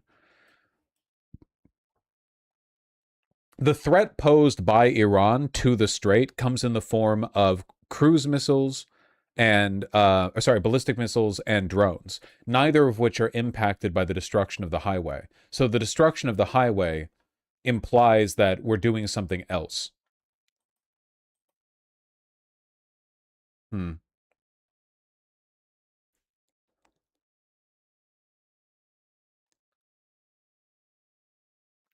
Maybe.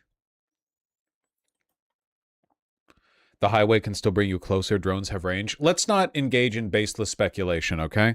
That is not the reason why they would do that. We are not bombing a highway in Bandar Abbas in order to, like, cut off their drone range. Bandar Abbas is, like, right against the fucking water. Like, what? So the drone can't get 50 feet closer? Hmm.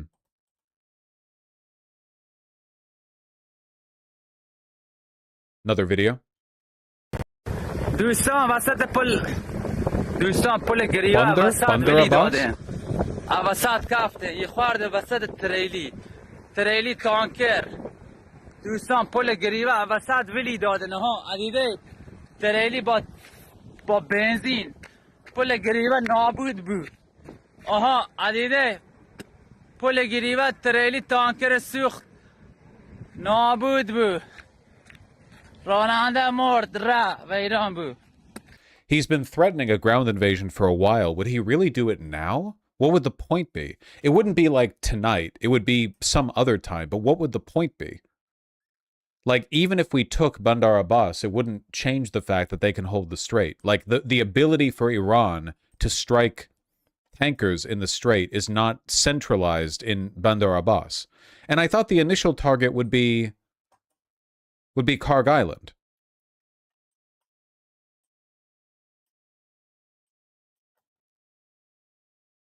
There's no way they landed the mainland. Yeah, it'd be insane.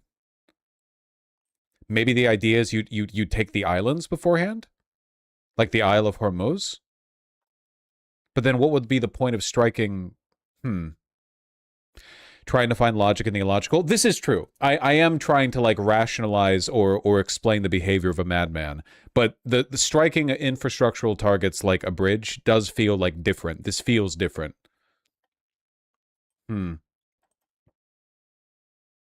It's also a direct strike. Like, our missiles are pretty accurate. It landed directly on the highway.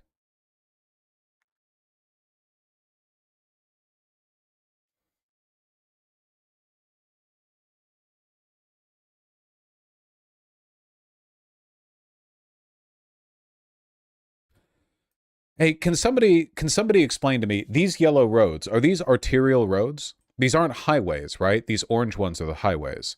And this is where... No, this is a different strike, not the most recent one.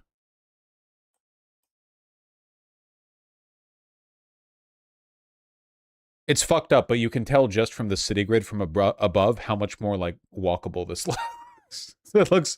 This is like a much better designed city, at least, like, on the very general roadmap than a lot of American cities.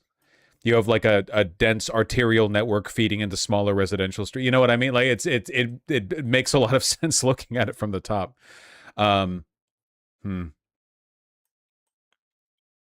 Google Street View it? No, we're focusing on the war right now. Man, I wish this wasn't happening right now. I wish we had a little bit of time to...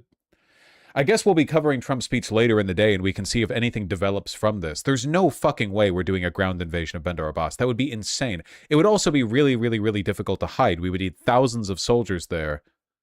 It would have to be a major, major, major incursion.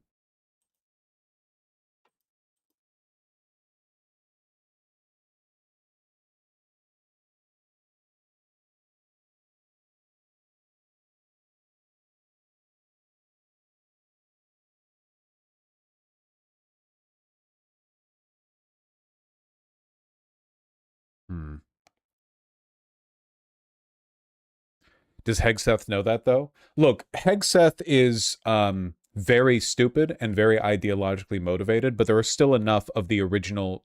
The bureaucracy of the Pentagon has been compromised severely, but not to the point where I think we would just, like, willfully sacrifice troop carriers and thousands of soldiers. That would be insane.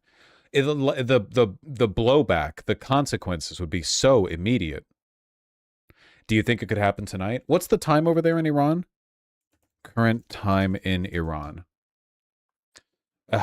It is midnight, which means that you have time before the sun rises. I don't think it can happen tonight. There's just no way. Okay, well, let's put a pointer on this. Let's put a pointer on this. If more develops, maybe we get something from it. On its own, like in a vacuum, all this means is new round of strikes, infrastructural targets have been hit. Okay, you know? Let's see if this turns into anything. I don't think there's any point in speculating like super, super far into the future, you know?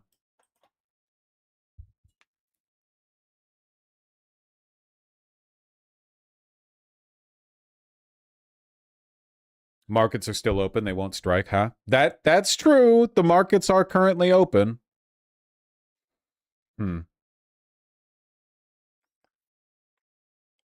Right before the midterms, wouldn't a boots on the ground be insanely unpopular? I really don't think the Trump administration is that concerned with what will or won't be popular. I think their plan is to steal the midterms, not win them fairly.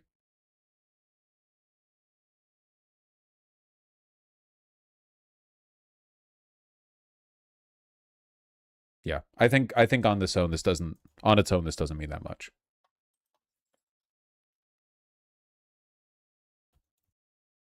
We'll see. We will see. Close this, close that, close this, close that. We're having an interview in 20 minutes with Heath Howard, a progressive who's running in New Hampshire 1. Before we do that, though, I should probably take a piss. Give me a sec.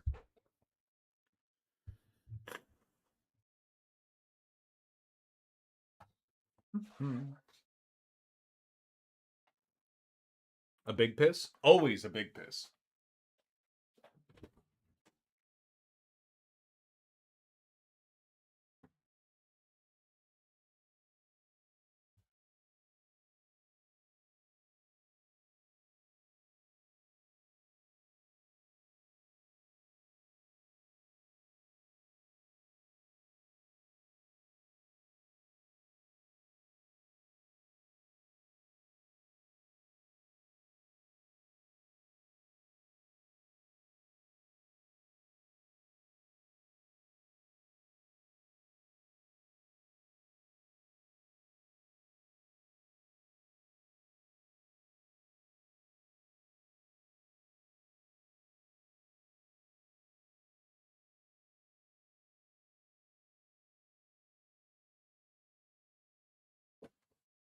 All right. No war right now, at least. You see, Abdul Al-Sayed is out fundraising Haley Stevens. In general? Fundraising in Q2.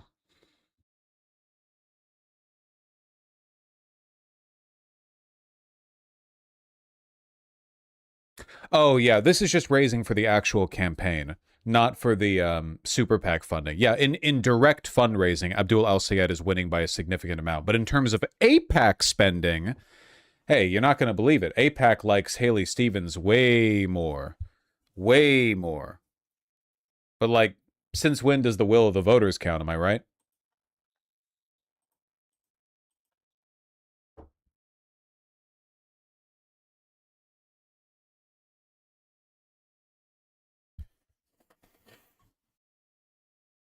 Stevens has insane APAC baking, like what, 24 mil? It says right here, 52 million in super PAC support. 52 million. Not all of it's APAC, but, you know, most of it. Absolutely obscene.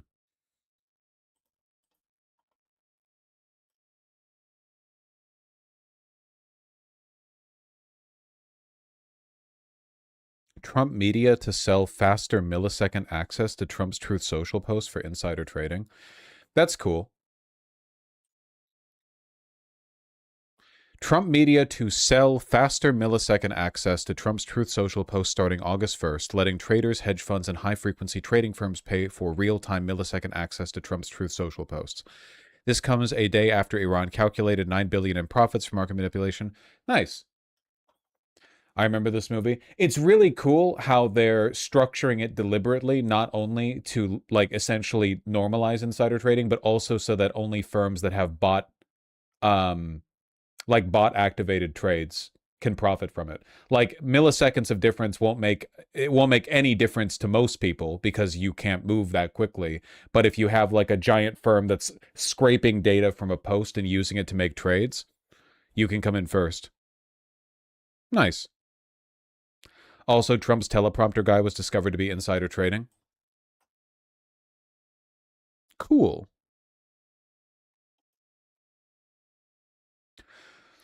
I understand that I might be pulling on the both parties of the same card a little bit hard here, considering the fact that this is basically the most corrupt any political party has ever been in the United States by several orders of magnitude.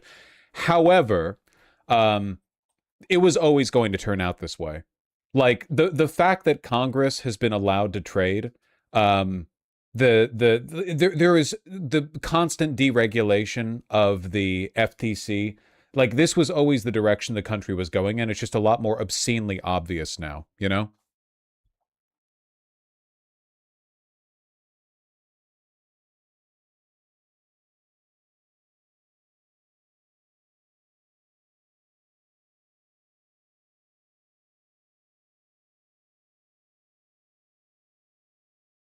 Markets already move on Truth Social posts. As adoption grows, we expect Truth API to become a meaningful, ongoing source of revenue for the company. Oh...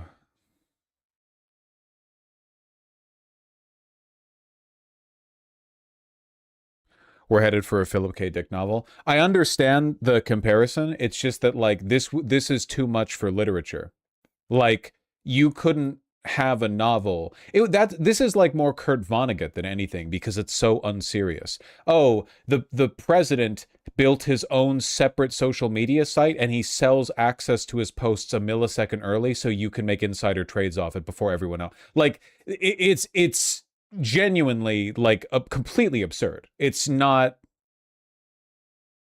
credible in any serious dystopian science fiction.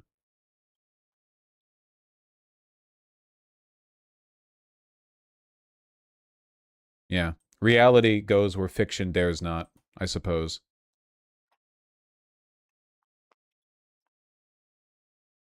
And everyone's just okay with it? I mean, it was always the way this was going to go, right? The only reason the federal government exists in the capacity that it does is so that it can be used to transfer tax dollars into private companies. That's pretty much the only thing that it does anymore. Everything else is borderline vestigial. It was always going to get this egregious with time. As the oligarchs lose patience with the traditional methods of accumulating capital, they also want to lose the ability to potentially, lose. Like, they don't want to be able to lose on their gambles. They just want it to be a permanent, just a nonstop upward climb, It's not even gambling, really.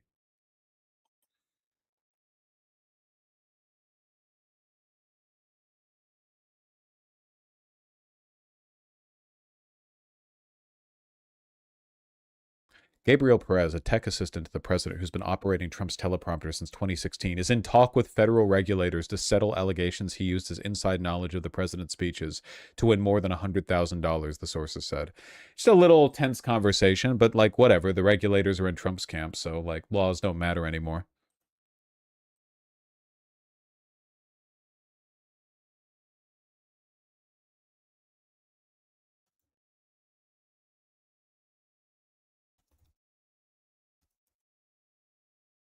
What time's the interview? In 11 minutes, if you can believe it.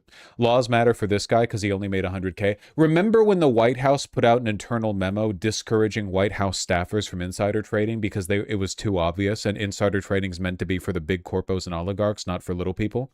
Remember that? They were like, okay, we know we're all doing insider trading, but remember that privilege is reserved for friends of Trump, not for little people staffers,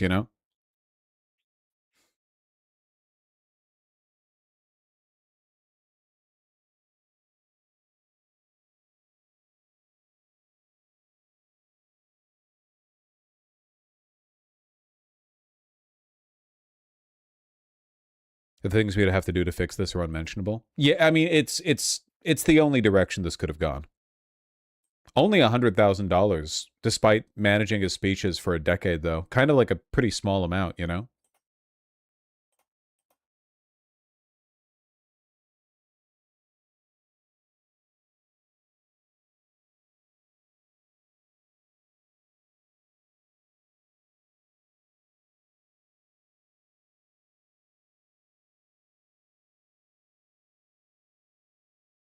Looks like Spanberger's approval is underwater now. Not surprising after all those vetoes.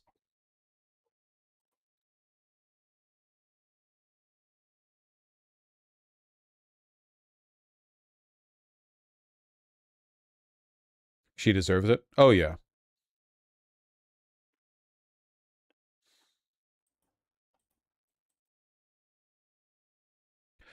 You see Vance on the Joe Rogan podcast sweating over Epstein? Yeah, I don't know. I just thought it was kind of boring looking at it, to be honest with you.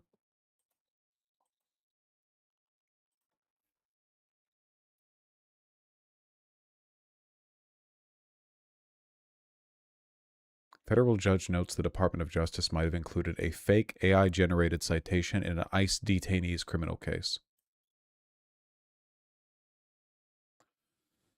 It should be obvious any attorney who uses AI must scrupulously review its work product to ensure cited cases exist and citations accurately and fairly represent the underlying case law. The duty of candor towards this tribunal demands no less.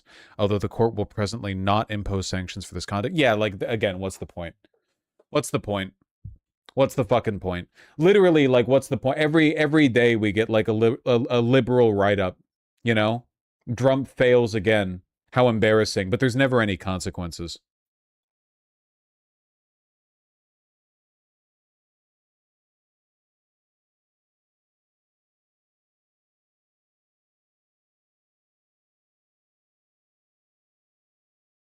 Fucking embarrassing, dog. Dude, I am out of it.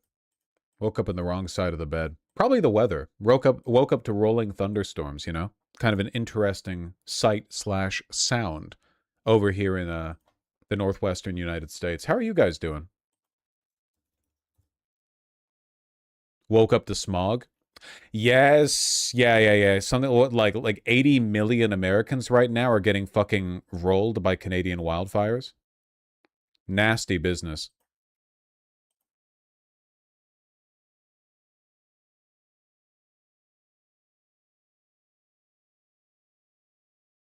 Did you see this USA Today article? Why on earth would I see any USA Today article? Also, this is from like 3 weeks ago. Did you see the alien sugar? A sugar molecule has been found in space. Really? Wait, that's pretty cool. A sugar molecule has been found in space for the first time ever. Researcher says it opens the possibility for life to develop elsewhere in the universe. That's pretty cool.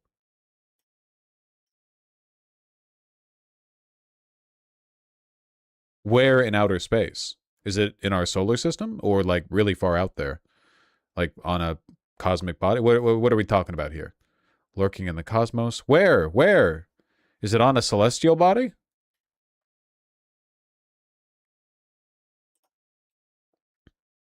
The sugar is called erythrulose, which can be found inside gas clouds and dust in between stars and space. Huh, that's pretty neat.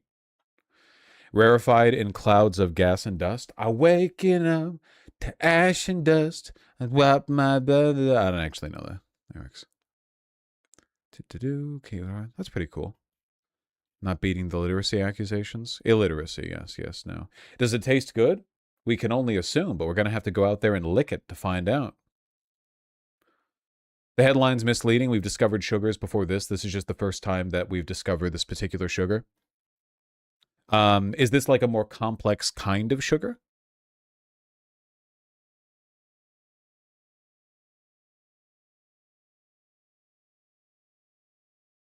Yes? Cool.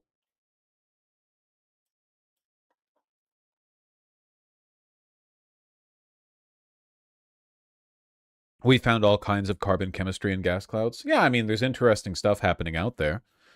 Just good to know there's a little bit more going on in space than fucking hydrogen and helium, you know?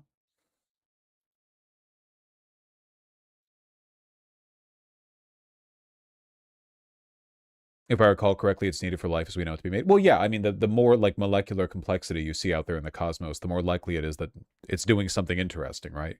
Can't do a lot of life when everything's out there just, you know, helium and hydrogen or whatever. That's pretty neat, in my humble opinion.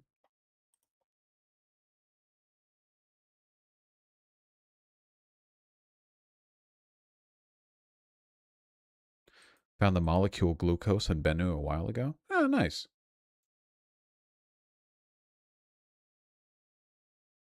Well, let's not get too distracted from the affairs of our own shit-ass planet, you know?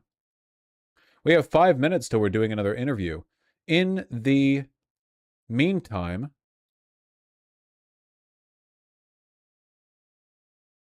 how are we doing? Woo! Woo! Who's the person being interviewed? We're talking to Heath Howard, progressive running in New Hampshire 1. What's up with the interviews? Why are there so many? I don't know what you want me to say. It's like part of the... So I don't know. Good to highlight some candidates. Also, you people need to fucking join PV. That's the point. It is an election year. West Hollywood floods? Wait, really?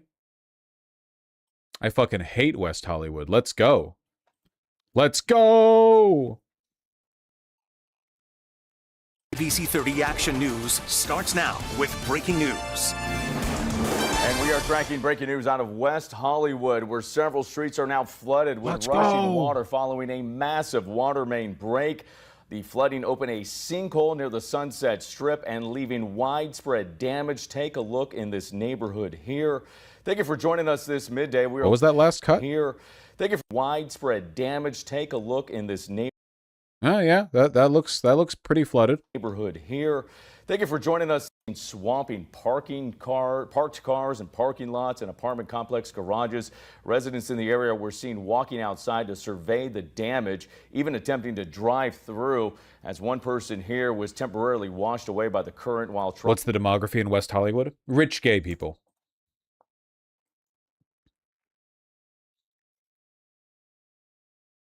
Plus, if the sinkhole opened up directly underneath Hassan's house, I would once again become the largest lefty live streamer. So we're, you know, I'm not saying I wish it. I'm just saying that it's a, you know, it's a factor that should be considered.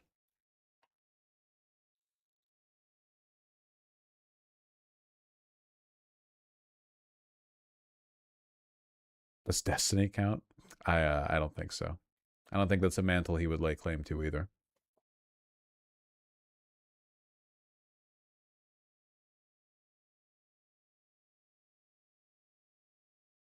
We've identified the ICE shooter who killed the man in Biddeford. Former Maine law enforcement. The ICE shooter in Maine asked his ex-wife to, quote, lie and, quote, cover for his character. She said he was abusive and had previously reported concerns to his military supervisors. Damn, what a surprise. Massive ACAB moment, yeah.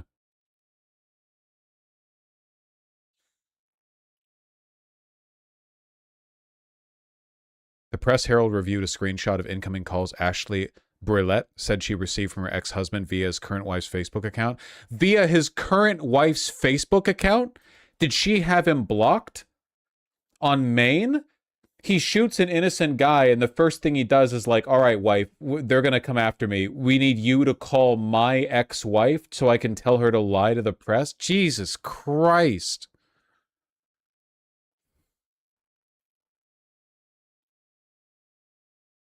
Classic. Classic.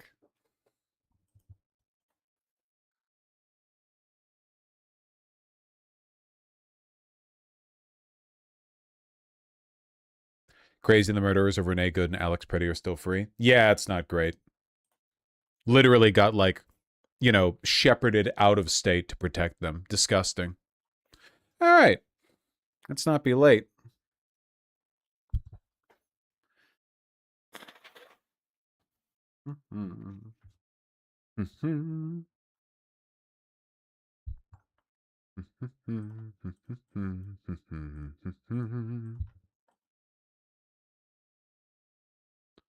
Do. Let's see if by now 3 times in a row I'm slightly better at doing this quickly. Probably not, but it's worth trying. The best one of all. Oh, yep. There he is.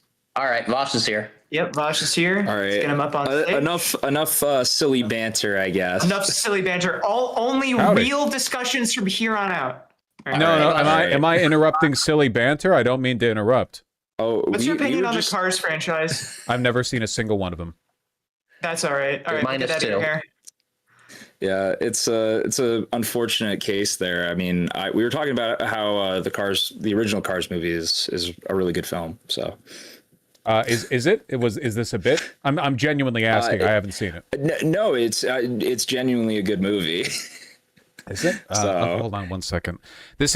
It's Lightning McQueen, right? He says ka-chow? Yeah, of course. Yes. Yeah.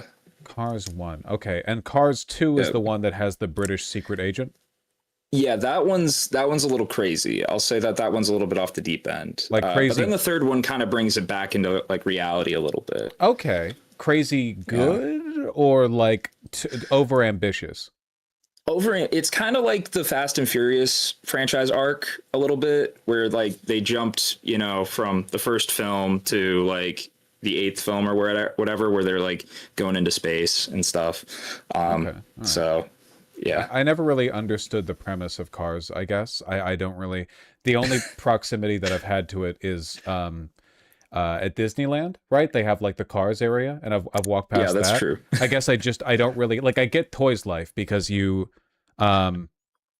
Toys, sorry, not Toys Life. I was thinking of Bugs Life. I understand Toys because you have kind of like a narrative dynamic with like they have a role to fill, right? They're toys. They have their own lives. You kind of get to anthropomorphize like knockoff versions of popular toys from the time. But like with the Cars, it's literally just talking cars. They don't even do that much with them being cars, right? Like they do racing, but they're not like cars to humans. There are no humans, they're just cars. You know what I'm talking about? Yeah, I do. That's a fair point. But anyway, I mean, a little bit off topic, from the day. I don't know how much the movie Cars has to do with governing. Don't tell me how to run my stream. So Cars 3, you said it's better? Yes, Cars 3 is much better. That one kind of brings back to the more normal. All right, aspect. okay. Introduce yourself. Let everyone know. Yeah. Hi, everyone. My name is State Representative Heath Howard. I currently serve in the New Hampshire State Legislature. I'm running for New Hampshire's 1st Congressional District. It's an open seat. I was the first union-endorsed candidate in this race. I have the support from the IBW 104, as well as the UAW. I have the support from Progressive Victory, our local DSA chapter, 40 state legislators and other local electeds. And despite being 26, I'm the one with the most experience in my race. And I think that's very important when we're talking about what we need in Washington right now. Okay, gotcha. So you're woke. Good. I'm adding that to the tally here. No, really, I need you to fill me in. We don't really hear that much about New Hampshire in national politics. It's a relatively quiet state. Like it's small, but it's not one of the aggressive chud states like Oklahoma, where you every once in a while you hear that they've like, I don't know, legalized whale torture or whatever. I don't know. I mean, we're an interesting state. We have a full Democratic delegation in Washington. However, they are the most Trump-aligned Democrats in D.C. I mean, Senator Shaheen is the second most Trump-aligned Democratic senator, only behind John Fetterman. And at the state level, we have a full Republican trifecta. I mean, Democrats are in a 40-seat minority in the state house. Where I am, we've got a super majority for the Republicans in the state Senate. It's extremely gerrymandered at the state legislative level, and that's something where it does kind of cause some interesting things to come up. Like we had debates about pieces of legislation this year in regards to like banning Chinese nationals from attending our in-state universities. We had another piece of legislation to eliminate our refugee resettlement program. We've had massive cuts to our state universities and school system. And, that's a huge problem because we've been dealing with school funding issues for 30 years where the state legislature has refused to actually listen to our state Supreme Court, which has stated that we need to fund at least 50% of our public schools. And we're not doing that. Maybe if we're lucky, your community would get 20%. Okay, interesting. All right, maybe a little bit more chud coded than I expected. I understand. You have kind of like not to get you in trouble with the proud, New Hampshireites that would represent your constituency, but you have kind of like a Mario Wario thing going on with Vermont, right? Like Vermont's the heroic flipped version of your state, and you guys are like the evil. Now, I'm not asking you to get in trouble with your state patriots or anything, but that would be an accurate like outsiders dynamic like caricature, right? Yeah, I mean, we do have the moniker as the Twin States. I would say that we are the better of the two states. You know, I mean, our politics, it can definitely be fixed. But, you know, in terms of the fact that we have a seacoast, you know, I mean, 13 miles isn't that much of you know, ocean frontage, but it's still more than Vermont. So, you know, just have to throw that out there. Gotcha. Okay. Well, I appreciate that, and I appreciate the correction. And it's good to be able to champion your, you know, your constituency like that, even when faced with the superior Vermont right next door. It's like I say with lefties sometimes, right? There's kind of a performative anti-Americanism here, which to me, it's all smoke and mirrors. Like, a lot of these people live in America, they want their communities to be better, but there's this, like, you know, performative disavowal, and it's like, you know, you're not getting that. You're not getting any of these positive changes fronting the way that you are, right? You can't come out the debate, you know, both guns smoking with, you know, I hate America, now let's get some high-speed rail laid down. Anyway, like, with all of that said, and now that we've gotten the introductions aside, can you please explain to me what on earth made you think it was a good idea to run in this midterm of all midterms? Yeah. Well, I mean, I got involved in politics because I suffered a severe back injury when I was 15. I had an L4 burst fracture. I had 4 rods, 8 screws put in. My spinal cord had to be rebundled. You know, I was skiing up at Mount Sunapee, Cotton Edge, you know, slid on my back into the woods, landed on a rock, and my vertebrae kind of got separated like that. Not really that fun, but that experience showed me just how broken our healthcare system is and why we need to have a universal healthcare system that takes care of everyone. And, you know, I, again, went to our in-state universities. I attended the University of New Hampshire, where we pay the highest in-state tuition anywhere in the country. And even if our state doubled our university aid, we'd still be dead last in higher education funding. It's the fact that, you know, I've lived here my whole life. I'm a 7th generation Granite Stater, and everybody that I know is being pushed out because of how toxic the state is to young people.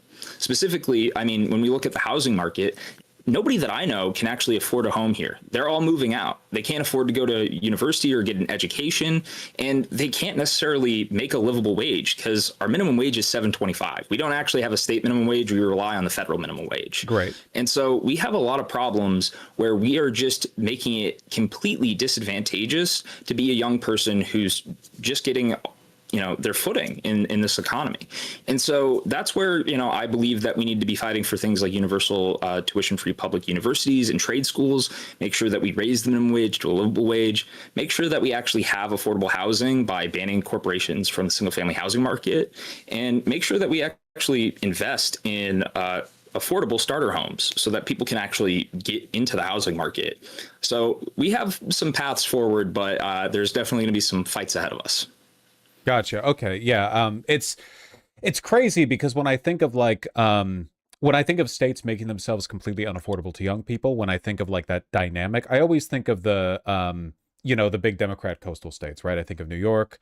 I think of California, especially. But lately it's been hitting absolutely everywhere. Texas has been building out a lot of housing, but even that has only managed to slow the growth of rent in some major metropolitan areas. Florida, housing prices have skyrocketed. It's pretty much everywhere. I don't know much. I don't have the lowdown on like the metropolitan distribution in New Hampshire, but I'm willing to guess that you have kind of the same dynamic of like the areas where the jobs are not getting enough housing built and have turned into like prohibitively expensive yuppie or retiree you know, play zones, while young people who don't have a 6-figure salary basically just have to like spend half their money on rent. Yeah, that's pretty much spot on. It's a real big problem here. And part of it is like the Northeast in general is seen as a climate haven.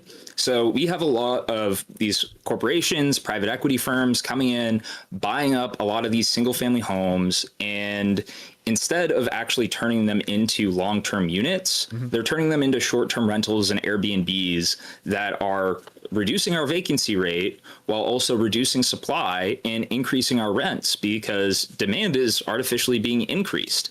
So we need to make sure that we actually allow individuals in single families to get into these properties because, as the name implies, it's for single family housing. And I think that that's definitely something that we need to be pushing for, to make sure that we aren't treating housing as a commodity, because it is a necessity, is an essential. I had no idea. I'm sorry. Yeah. Average rent in New Hampshire or Manchester, New Hampshire, around $2,000 a month. Jesus Christ. Yes. With a federal minimum wage. Yeah. Sorry. That's. Yeah. Okay. Yeah. We just passed Maine as the oldest state in the country, actually. And it's because we're pushing people out because of a lot of these policies. And it is something where I think that we're going to definitely have it even worse now. Our Governor Ayotte just signed HB 1300 into law. That is a bill that actually mandates property tax caps across the entire state. Oh, my God. Which basically, we fund everything in New Hampshire through property tax. So we are artificially limiting how much revenue that we're allowed to take in by capping it at 3% across the board. What's going to happen, and this has already happened in some communities that have tax caps, is that they are going to increase the valuation of homes and properties, meaning that your home that you're trying to buy is going to skyrocket in value. So you're going to be paying the same amount in terms of taxation. It's just going to mean that you can't actually afford to buy a home here, especially if you're a young person who would have to take out an extreme loan in order to be able to afford a home. Yeah, it's for the boomers, it's the best of both worlds. You have an obscenely overvalued property, but at the same time, property taxes are capped, so you don't have to worry about those going up. It's civilizationally ruinous. It's insane how much, like, this happens everywhere. California, of course, had its disastrous, across the board freeze on house valuations for property tax purposes. That's led to a massive decrease in municipal funding. California, of course, compensates for this in part for being a generally very wealthy state. But it seems like a lot of these states, Florida to a large extent, have basically resigned themselves to just being like retirement facilities. Like they genuinely just do not care. And over time, we've seen in the past couple of decades where the job growth has been. It's not been manufacturing. It's not even been the service sector. It has been healthcare and residency services. And that's disproportionately the case in places like New Hampshire with an older average population. It kind of seems like the goal is for the powers that be to liquidate the wealth of the boomers and turn it into, just funnel all of it into real estate and healthcare services. Just completely remove it from like the chain of inheritance. You know, like people are waiting for their big payout. Like your grandparent maybe has like $3 million in assets, buddy. You're not getting that. They're going to sit on that, pay no property taxes, and then like funnel off everything they have into like healthcare. Yeah. And that's kind of one of the things that we've seen here in New Hampshire, too.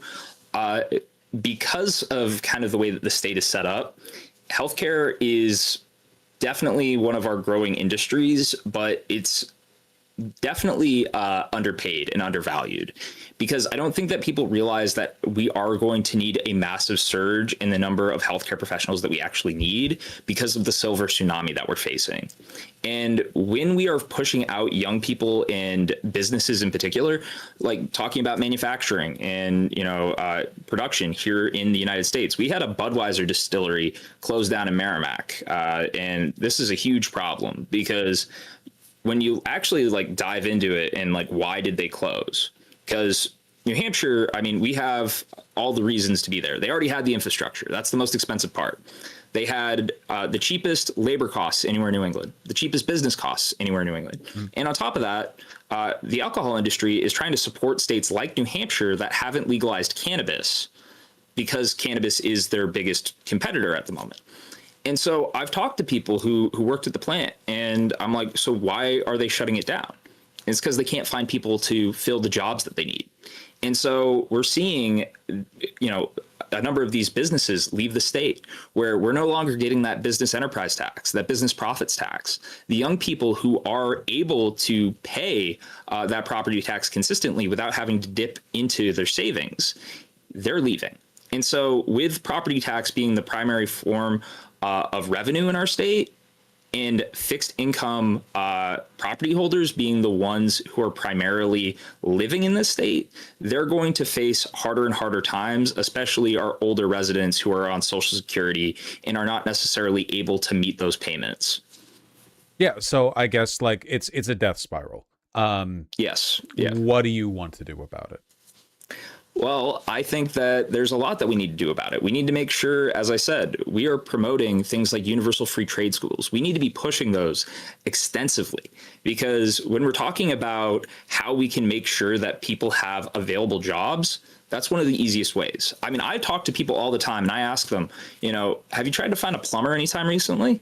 And all the time I hear, yeah, I had to go down and talk to somebody from Massachusetts to come up here. And that is a common problem. We can't find people to do the basics.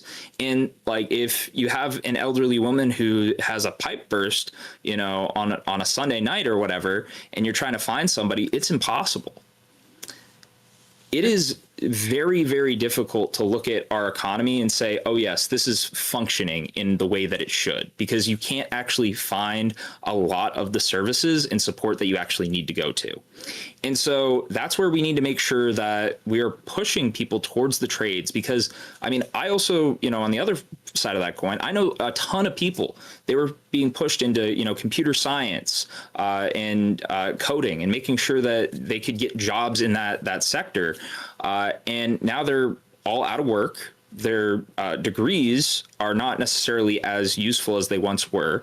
And the people that I do know that still have jobs are coding for AI companies in positions that eventually the AI is going to take over their job. So how do we make sure that people have the actual educational skills that they need to move forward? And part of that is by making sure that we have AI-proof positions for the next generation. And that means we need to have more trade schools. We need to be pushing people towards actual positions that we need today, that we needed yesterday, and make sure that we actually have the carpenters, the electricians, the plumbers, the pipe fitters, the people who are going to actually be building our country out going forward. Because we've really failed to invest in infrastructure, I think, on a number of levels, and we need to make sure that we have a workforce that is skilled so that we can actually start to compete with countries around the globe. It does seem like this is kind of a consequence of us evaluating the economic health of this country in abstract terms. You have indirect measurements of well-being like PPP or like GDP per capita, and these are useful in their own way. But in a very practical sense, it's like, how long do you have to travel before you hit the nearest grocery store? What is the cost of like a service to you? Right? Like, you say there are no trade skills present, like nobody's doing those jobs, you know? How much does it cost to get a plumber? Not nobody, but not nobody, but No, like it is a problem. but- It's a problem everywhere, right? Like, how much does it cost to get a plumber over to your house to fix a basic problem? If there is damage to like masonry in your town, if there's a bridge that needs repairs, how long does it take to fix it? How much money does it take to fix it? I'm reminded of all these stories that I've read on how like back in the golden age of American infrastructural development, you know, you're building out New York City, Kansas City, right? A bunch of cities that are now basically just parking lots. Not New York, but right, Kansas City, you know, a bunch of towns in West Virginia. It used to be you had stonemasons just everywhere. You wanted a guy to work in stone, you had a guy to work in stone. But nowadays, everything's been like, there's no one around to do that work. You basically have to like contract and subcontract through firms, which makes everything prohibitively expensive. And in a practical sense, the GDP might remain high because you're still spending a lot to get these services done. But the ratio of how much it costs you to do something versus what you get out of it is wildly out of whack. And all of this is just downstream of the fact that we've, to a large extent, like abandoned fields that do anything. You know, it's like a coffee shop economy. We prioritize insecure, low-wage work where you can, maybe you're here 1 week, the next week you get fired for no reason, over long-term, like lifelong careers that you can stably occessibly. Yeah, exactly. And that's where we have to be pushing people towards, but also make sure that they don't necessarily feel locked in, because so often I'll talk to people and they're like, yeah, I'm getting my degree in, you know, whatever. and I don't really like it. I wish that I was doing something else, but they sunk cost fallacy themselves into staying in that field because the cost of education is so high. And so it's the fact that we need to make it more affordable so that people can actually understand what their skills and strengths are, and make sure that they also know what they like and what they don't. Yeah, and all of this, I guess, I think the reason we moved away from this is because big business loves frictional unemployment. They love job insecurity. They love knowing that they can subject you to whatever they want because you don't have like easy opportunities lined up. You can't really like choose where you work in a lot of cases, especially in smaller communities. If you live in California or in a major city, you might have like a wide range of opportunities depending on your education and your tendencies. But I'm imagining, just taking a guess here, even in the major cities, New Hampshire's job market is probably a lot more limited than you would get in a massive metropolitan area. You're kind of stuck with what's on offer for you. And if you're stuck, you can be subjected to whatever, even the federal minimum wage. Yeah, exactly. And I mean, all the states around us, they have nearly double our minimum wage, but like there are people that I know that are still working the federal minimum wage and are, taking pay cuts. I mean, even still, like we can look at people who are working food service industry jobs, who are being paid sub-minimum wages and relying on tips to get by. And that's a huge problem. And I mean, I think that we need to eliminate the sub-minimum wage because it's not fair. And ultimately, I mean, we shouldn't be reliant on tips to make sure that employers can actually pay their employees. So you've pitched these arguments. You believe what you believe. That's great.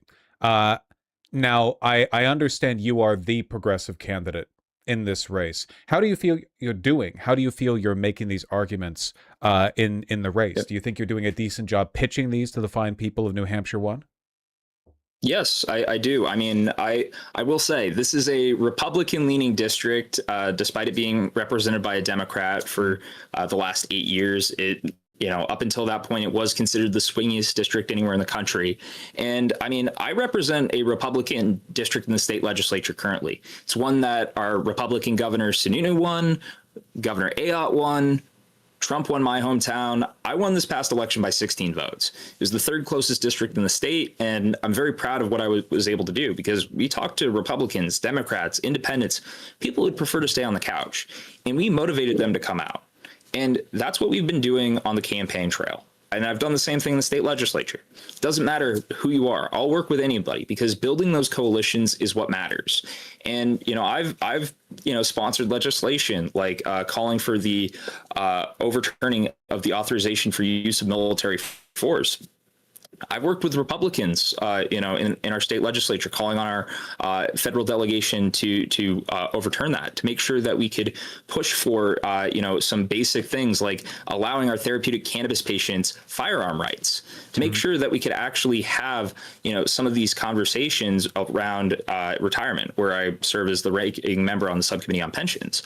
We've had a lot of effort put in, and, in my district, in terms of what we've seen in the polling for the first congressional, is I'm the leader with independents. I'm the leader with moderates. I'm the leader with people who did not vote in previous elections. And I think that that is a very strong, compelling reason as to how we are going to actually win this race when 45% of the electorate is independent. So if that's the case, what do you think is the gap between where you are right now and where you could be with a majority of support from prior Democrat voters? So like you're leading with independents. Why are people gravitating towards more like the Dems then? Why are they gravitating towards more centrist candidates, do you think, if independents are leaning towards you? Well, I think New Hampshire is pretty independently minded, but we also don't necessarily have people who are necessarily dug into one party or the other. Mm-hmm. So we have a little bit of a smaller primary than some of the other states. And that's something where what happens in September is going to have a huge result and effect on what happens in November, because we've seen it happen before. the Democrats have run, strong candidates. The Republicans have run weak candidates, and they've been able to win. And vice versa. The Republicans have run strong candidates. The Democrats have run weak candidates, and the Republicans have been able to win. And it's the fact that, we are a strong candidate. We are a strong campaign. It's the fact that we're doing things a little bit differently. I think that people want a different type of Democrat. They want somebody who's going to stand up for the basics, to make sure that we actually have somebody who understands what it's like to come from the working class, and make sure that we can actually have a representative democracy that actually reflects the people. Do you think New Hampshireites, New Hampshireans? Give me what's the preferred? Granite Staters. Okay, I'll try to remember that. You think Granite Staters are willing to vote for a candidate who's like 15 years younger than the median age in the state? I do. I've talked to a lot of people, and I've listened to what they have to say. And it's the fact that I think that people are looking at what's happening in Washington right now, and they are hearing what I'm bringing to the table. And, I'll tell people straight up, you can call me naive, but I think that we need a little bit of naivety right now, because going into Washington with the same mentality over and over and over again isn't going to change anything. It's the definition of insanity. It does kind of seem like everyone, you're right because everyone says this. Like centrists say this too, right? Moderates, people who have been Haley Stevens says this. Incumbents who have been in office for 30 years say this. I'm here to mix things up. Nobody likes what's going on in Washington right now. It feels like everybody wants to lay claim to the mantle of being the person who will actually mix things up, and then they get in and it turns out it's actually really tough to mix things up. I'm sure you get the skepticism when you talk to voters, right? I mean, how do you how do you distinguish yourself in their eyes? Well, I actually have a record. I've been in the state legislature. I've been in a legislative body. I've been doing the work. And I was the second most active Democratic rep in the House last year. I had 28 of my bills pass our chamber. I had 10 signed by the governor. That's pretty good. And this is in the Republican trifecta. But I also had a number of my Republican colleagues start to call me a legislative terrorist because, I ended up going after a few of the bills that they had filed, where they were just trying to shove through things like these anti-vax pieces of legislation. And instead of just saying, all right, we'll let this pass, hope the governor vetoes it or whatever, I attached 20 unrelated amendments to one of these bills. And instead of debating it, the Republicans chose to kill it. So we were successful in our efforts. They didn't even want to defend it. They didn't even. They saw the shit they'd taken, and they were like, I don't want to talk about it. Exactly. So I'm willing to be creative, be different, actually try something that's procedural rather than just laying over and letting us take it. We need to be throwing everything we can at the wall right now to see what sticks. And I'm willing to fight for the people. I've been doing that in the state legislature. I've got a proven record of doing that, and I'm going to do that in Washington. Okay. Well, I really hope that it keeps, I understand that it's not the most progressive leaning district, but it kind of feels like, the inexorable course of our national decline as it is right now. I do believe we are declining in large part because of our tendency towards what you've described as happening over there in your Granite State. We are okay with our country basically turning into a retirement home. The most productive people, and this is just a fact, this isn't meant to be prejudicial, but the most productive people in the country, the people who come up with the new ideas, the people who do work, physical, and in many cases mental, are younger people, young adults, people who are starting families. Yes. We have abandoned very, very, very basic cornerstones of of managing a civilization. I mean, what does it say about a country when we don't even we're not even pretending to care about the ability for people to live in a shelter, in a house under a roof, and raise a family? This is number one. This is what you figure out right after you make sure you're irrigating the crops properly. Yeah, exactly. And that's where we have to be, figuring out where we can actually just kind of reset in a lot of ways, and just really kind of focus on the basics, because I think that we really have kind of replaced a lot of the simple arithmetic with much more complex conversations and equations than we really need at this moment. And I think that we need to, figure out how we can actually work together. And that's something that as I've mentioned previously, I've done in the state legislature. I'll find, people who agree with me on just one issue and I'll work with them. It doesn't matter. If that's the only issue that we agree on, that's what we'll focus on. And that's what we'll do together. And it's just being hyper focused on where we can agree rather than where we disagree. Because, so often I feel in this country, I've talked to plenty of Republicans, plenty of independents. We're more alike than we are different. Okay. Well, I'm happy to hear that the good people of New Hampshire one are getting, at the very least one good option amidst those they can pick from in the Democratic primary. I was actually reading a letter before speaking with you, that an argument was recently made to coalesce support behind your campaign. Sarah Chudzinski said, if I might quote, recently argued Dem voters looking for an alternative to the party establishment should begin consolidating behind a single candidate, and suggests that you are that candidate. That's pretty cool. Well, I would appreciate Sarah's support. I know that we had a candidate forum last night, so I might have to give her a call after this. But yeah, we've had a number of conversations with the other campaigns, and we're trying to work together. I've had conversations with them earlier on in the cycle, and we were talking about, if the shoe was on the other foot, I would be willing to support them. So I'm hoping that we can earn their support in this race. Yeah, I would hope so. It's a pretty crowded field right now, right? How many people are running in the primary? 9 people. So okay. It's yeah, no a little kidding. bit big. And and of the progressives, you are the only one with any like real. You have the weight behind you. Everyone else is within like the margin of error. Yeah, that is correct. So it's Shaheen, Sullivan, and myself. Everybody else is 3% or less, and below the margin of error. Okay. Well, I really hope that the progressives consolidate behind you. I hope that's able to happen. I appreciate you not only pitching your case, but also filling me in on the the quality of the Cars franchise. It's I learned a lot over the course of this conversation. Could you please, to the fine people watching, could you tell them where they can go if they want to support you? Yeah, so please, if you can, support us at heathhowardnh.com/donate. Follow me on any social media platform at heathhowardnh, whether that be TikTok, Twitter, Instagram, Facebook, Threads. I think that's all of them. Blue Sky, I forgot that one. And we often again, yes, and we do have some phone banks as well that are available. So please, help out any way that you can.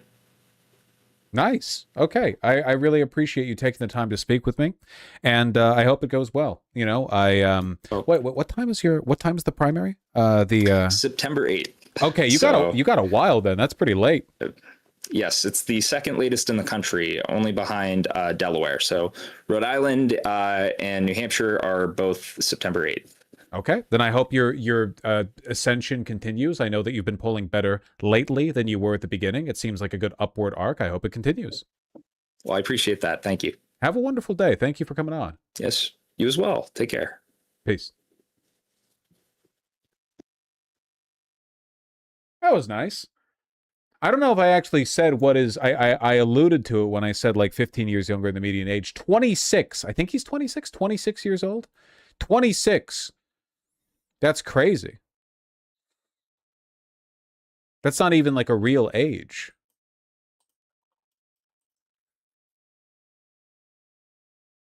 It makes sense Dems in New Hampshire would need to appeal to some moderates. It's just like, it's so annoying how basically everyone in America agrees with us.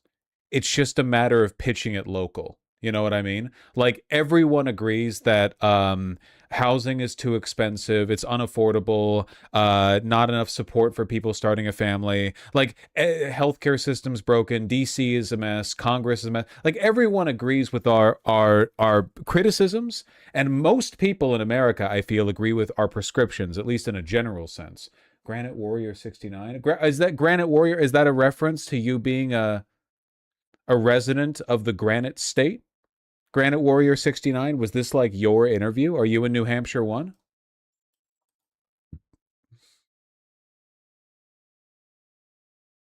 Are you a Granite Stater? I'm waiting.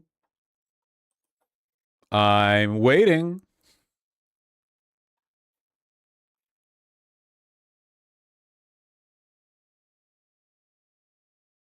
Wait, Thano, why'd they get banned? Yes, big fan of Heath. Nice. Thano, why'd Richard Boner Robot get banned? They were just promoing. Because we hate them? Oh, okay, yeah. He knows why. That's fair, that's fair. Well, anyway, yeah. Seriously, good luck to our boy out there. I hope that PV is able to do some juicing over there as well, some boosting. I don't know about New Hampshire, but in New York, the average yearly healthcare cost is $180,000 for an elderly person with any kind of dementia or severe mobility issues. How's Gen Z going to afford that? I've said this before, and I feel like a lot of people still haven't really like reconciled with it. The economic systems that that are designed to, okay, capital as a class, right? As a system, as a, I don't know, as a framework, is designed to fleece money out of you, right? Surplus value. That's what they do. Okay. The methods by which they have done this have, by and large, up until now, been civilizationally stabilizing. I don't mean that they've been good. I don't mean that they've been morally good or defensible or productive or anything. I'm not making any normative claims about the way the capital class has done their business in the past. What I'm saying is it's civilizationally stabilizing. Like, many bad things are civilizationally stabilizing. For most of human history, slavery has been a more or less civilizationally stable system. Doesn't make it good. It just means that it can continue for a while. It can self-perpetuate. It is not like innately so unstable it collapses almost immediately. Fascism is an example of a system that is almost immediately self-defeating, like it's too openly irrational. It's not fascism being bad isn't why it collapses. It's because it's fucking stupid. It's just bad in addition to being stupid. To put not too fine a point in it. The point that I'm getting at here is that right now the systems that we're developing for capital acquisition are not stabilizing. They are shockingly destabilizing. Like, we are embracing a system where healthcare and housing is so unaffordable that we don't really have an answer to future generations at all. Stability is kind of like a relative metric as well, right? Like slavery might have been a stable system in the past. You couldn't implement it today with any kind of stability. It's stability is relative to the current, material conditions. I don't think the people who are in charge of making these decisions have any plan for the future. You know what I mean? I feel like the way our economy works right now, the number one best way to make money is to insider trade or lie to investors. And that the vast majority of companies are run by boards of directors that would happily gut their company for an immediate boost, who would happily employ a private equity gutting to their own company rather than allow it to stand for 1,000 years into the future. Everyone is willing to gut the now if it means like a 10-year payout. Nobody cares about prolonging the system indefinitely anymore. Even the aristocracy had some concern for it, but now, yeah, I don't really know. The Marxist term is historically progressive? Well, no, because I would never argue that at any point slavery has been historically progressive. I don't know what it could possibly be historically progressive in the context of. But historically aligned, historically consistent, whatever the case may be. We are headed down a dark road, and I really don't think anyone has any answers, Not great.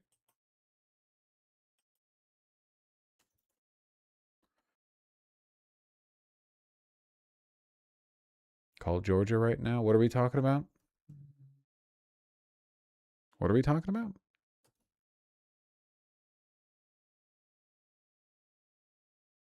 This clip that CNN obtained of Georgia Republican Senate candidate Mike Collins' son-in-law? What is this? And there's new reporting about him from CNN's K-File, highlighting Collins' close ties with yet another far-right figure, his son-in-law, David Allen Scheer II. Scheer is a white nationalist. He's a social media influencer. He shares anti-Semitic material, Nazi imagery, and more. Here he is last year invoking the Jewish Bolsheviks conspiracy theory, which is a narrative, an anti-Semitic narrative embraced by Nazi Germany that blamed Jews for the atrocities committed by the Soviet Union. Take a listen. They don't tell us the history about Germany before World War II. All we're told is Germany bad, Hitler evil, don't ask questions. Holocaust, Holocaust, Holocaust. Here's 50 movies every year. I love saying that shit. Can we, like, see this guy's face? About the Holocaust and why it's so bad. Scheer featured... We can't see his face? He has a YouTube? How is this new reporting if it's literally just on a YouTube channel? In family photos on Collins' campaign materials, appears to have helped produce promotional work for Collins' trucking company. Scheer is registered to vote at a property owned by Congressman Collins near the congressman's home. Scheer did not respond to requests for comment. We asked the spokesman for Collins for comment. They said, quote, Congressman Collins' lifelong support for Israel is unquestionable and backed by his consistent record in Congress of standing up for Israel and her people. Oh, good. Thank you for clarifying. Gotcha. Okay. Your support for Israel is unquestionable. Thank you. We were all very, very concerned about that. Thank you. Senator Collins' office wouldn't actually address any of the anti-Semitic garbage from his son-in-law. They just talked about support for some other country. Well, yeah. I mean, obviously. Oh, yeah, so wait, seriously, how is this reporting? He's got a massive social media presence. Was it not known he was related to Mike Collins?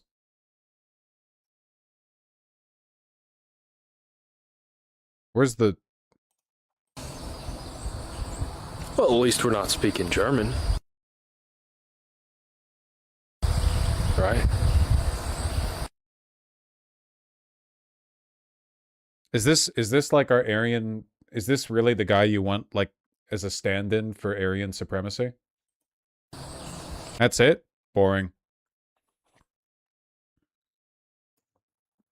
Nazis never just say the shit they believe. They always allude to it. Superior race moment? Yeah, a big fucking... Yeah, Pillsbury Doughboy Aryan surrounded by a bunch of, like, athletic-looking non-white people. I don't know what point you're trying to make. Well, at least Mike Collins' support for Israel is unfaltering.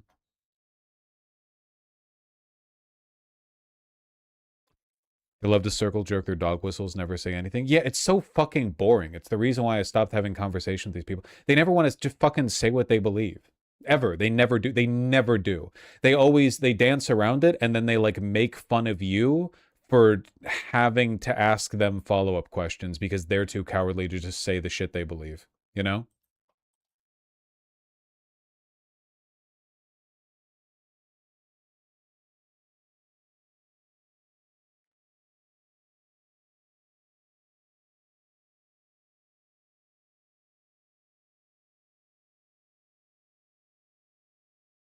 Found the YouTube video from Shredder? I don't know what you're referring to. Oh, this one? Hashtag Jesus, hashtag Christianity, hashtag masculinity. Phenomenal. I'm not a Judeo-Christian. We cannot sit idly by and allow ourselves and our children boring be made between old covenant Christianity. Baron Rothschild and David Ben-Gurion in 1948, they have received approximately $158 billion in aid from the United States. That's a just... Tucker Carlson was interviewing Candace Owens that... Revelation chapter 2, verses 9 through 10. That murdered our Lord. Understand that people can claim what they want, but their fruit will let you know who they truly are. Who's this, Chad? Son-in-law of Mike Collins, a congressional candidate. Not really surprising. I think that was paraphrased. Maybe. DSCC had a post on it. GOP Senate candidate has close ties to white nationalist influencer. His son-in-law Bombshell reporting. Again, seriously, I don't understand how it's bombshell reporting if he had a YouTube channel. Was it not known that they were related? Did we not know who the son-in-law was? At no point I guess investigative journalism is dead, so maybe this actually is like above, this is like above bar by the standards of modern reporting. Who knows? Who knows? How's polling looking for the Georgia Senate seat? Probably not going to move the needle that much on this one. Oh yeah, Ossoff is doing really fucking good here. Ossoff is leading Collins by double digits, by fucking 13 points? I didn't realize he was leading by that much. Jesus Christ. Well, the Nazi son-in-law probably isn't going to help Collins that much. That's the most recent polling, though, not the average. Not the average.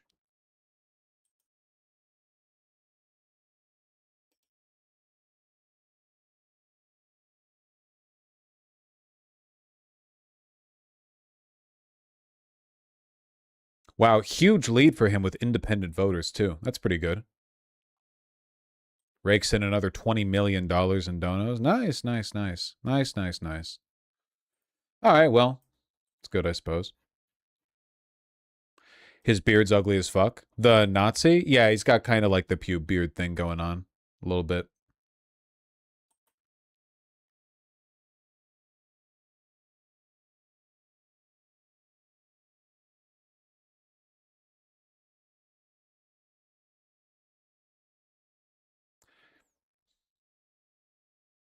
I guess we'll see whatever Trump has to say tonight and how much that influences Ossoff's electoral chances. Sending a J-Dam over to his house.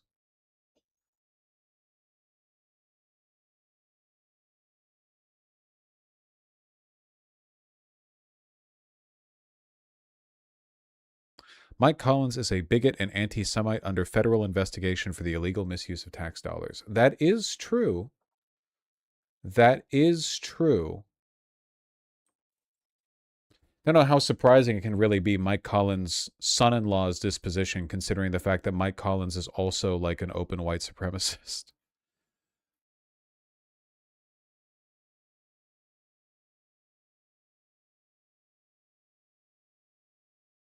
Collins frequently posts memes on social media, jokingly declaring that press releases are out, memes are in. Collins replied, "Never was a second thought" to an anti-Semitic post by ex-user Garbage Human, which was implicitly disparaging a Washington Post journalist Mara Judkis for being Jewish. Fascinating.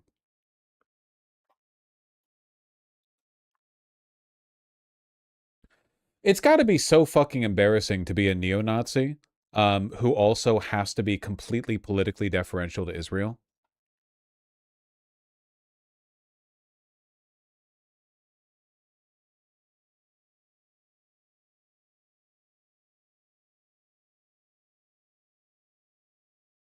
Nazi Senate candidate has Nazi son-in-law. Shocker. Read the last paragraph. In May 2025, Collins said the closure of a Steak and Shake in the Congressional Food Court and the opening of a halal restaurant was, quote, the equivalent of the Muslim conquest of Jerusalem in the 7th century. Okay, that's really funny. All right, okay, in fairness, that is extremely funny.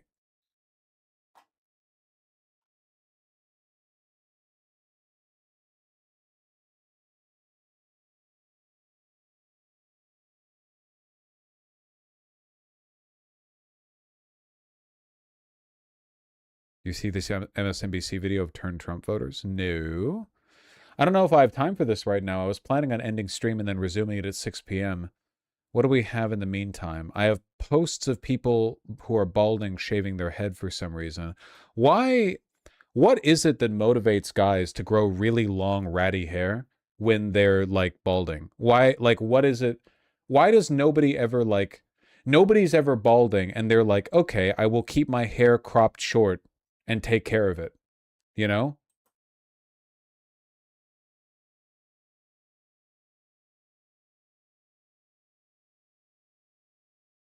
Like, I feel like this guy would actually look okay even without shaving his head, if he just took care of the hair and had like a little swoop, you know? Like, he looks good bald. I'm just saying, like, why, like, okay, like, come on.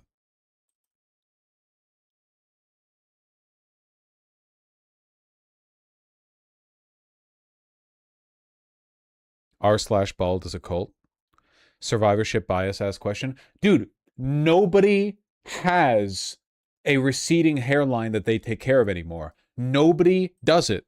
Literally, no men do it. Either you get the hair plugs or you keep the full hair or whatever, or you have even slightly receding hair and you shave it. Nobody is like, I have a receding hairline, but I'm just going to take care of the hair that I have.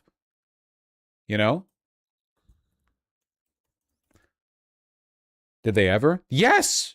For like most of men being a thing, which I think goes back a while. Yes, usually a guy will have a receding hairline and they'll just be like, oh, well, that's the hair I've got. And then they'll take care of their hair. It's like for all time.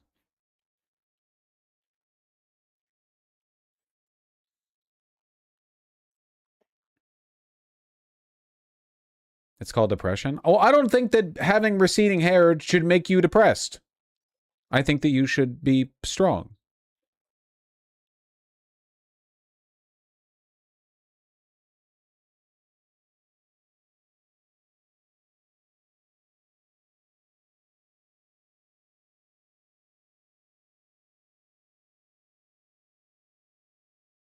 Sunset Boulevard is closed indefinitely in West Hollywood after a massive 100-year-old water main ruptured early Thursday morning, creating a large sinkhole directly under the traffic light at Sunset Boulevard and Holloway Drive.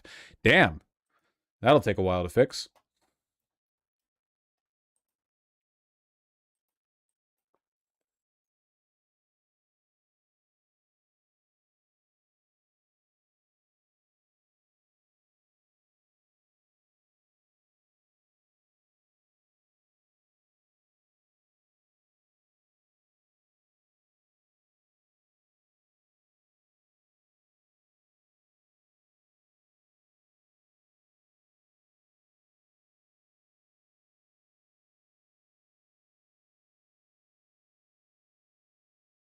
"12 explosions hold in Bashir. U.S. military, 3 commercial vessels were diverted and a 4th was disabled after attempting to breach the blockade in Iran. 2 explosions in Keshim. Yeah, we'll see. We'll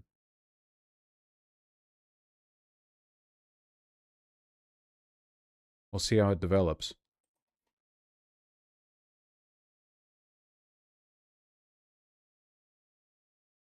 He's such a piece of shit, lol. Who is? Also Hutch, by the way. 55-minute video. Vosh and the far left's open disdain for black voters. It's not really interesting or novel. I don't think they really believe it either. It's just the cynical id pull thing. It's the Hillary Clinton 2016 tactic. Like, the criticisms are outlaid very, very clearly, but like, it's always, oh, the reason you dislike Haley Stevens, it must be because you're misogynistic. The reason you dislike, Jasmine Crockett and Kamala Harris, it must be because you're racist. The reasons you criticize Israel, it must be because you're anti-Semitic. And I don't think they really believe it. It's just like a silly, infantile attempt to distract from legitimate and well laid out criticisms. But it's like really boring to engage with, so. I'm so tired of this framing. Yeah, it's not like, I don't think anyone really believes it.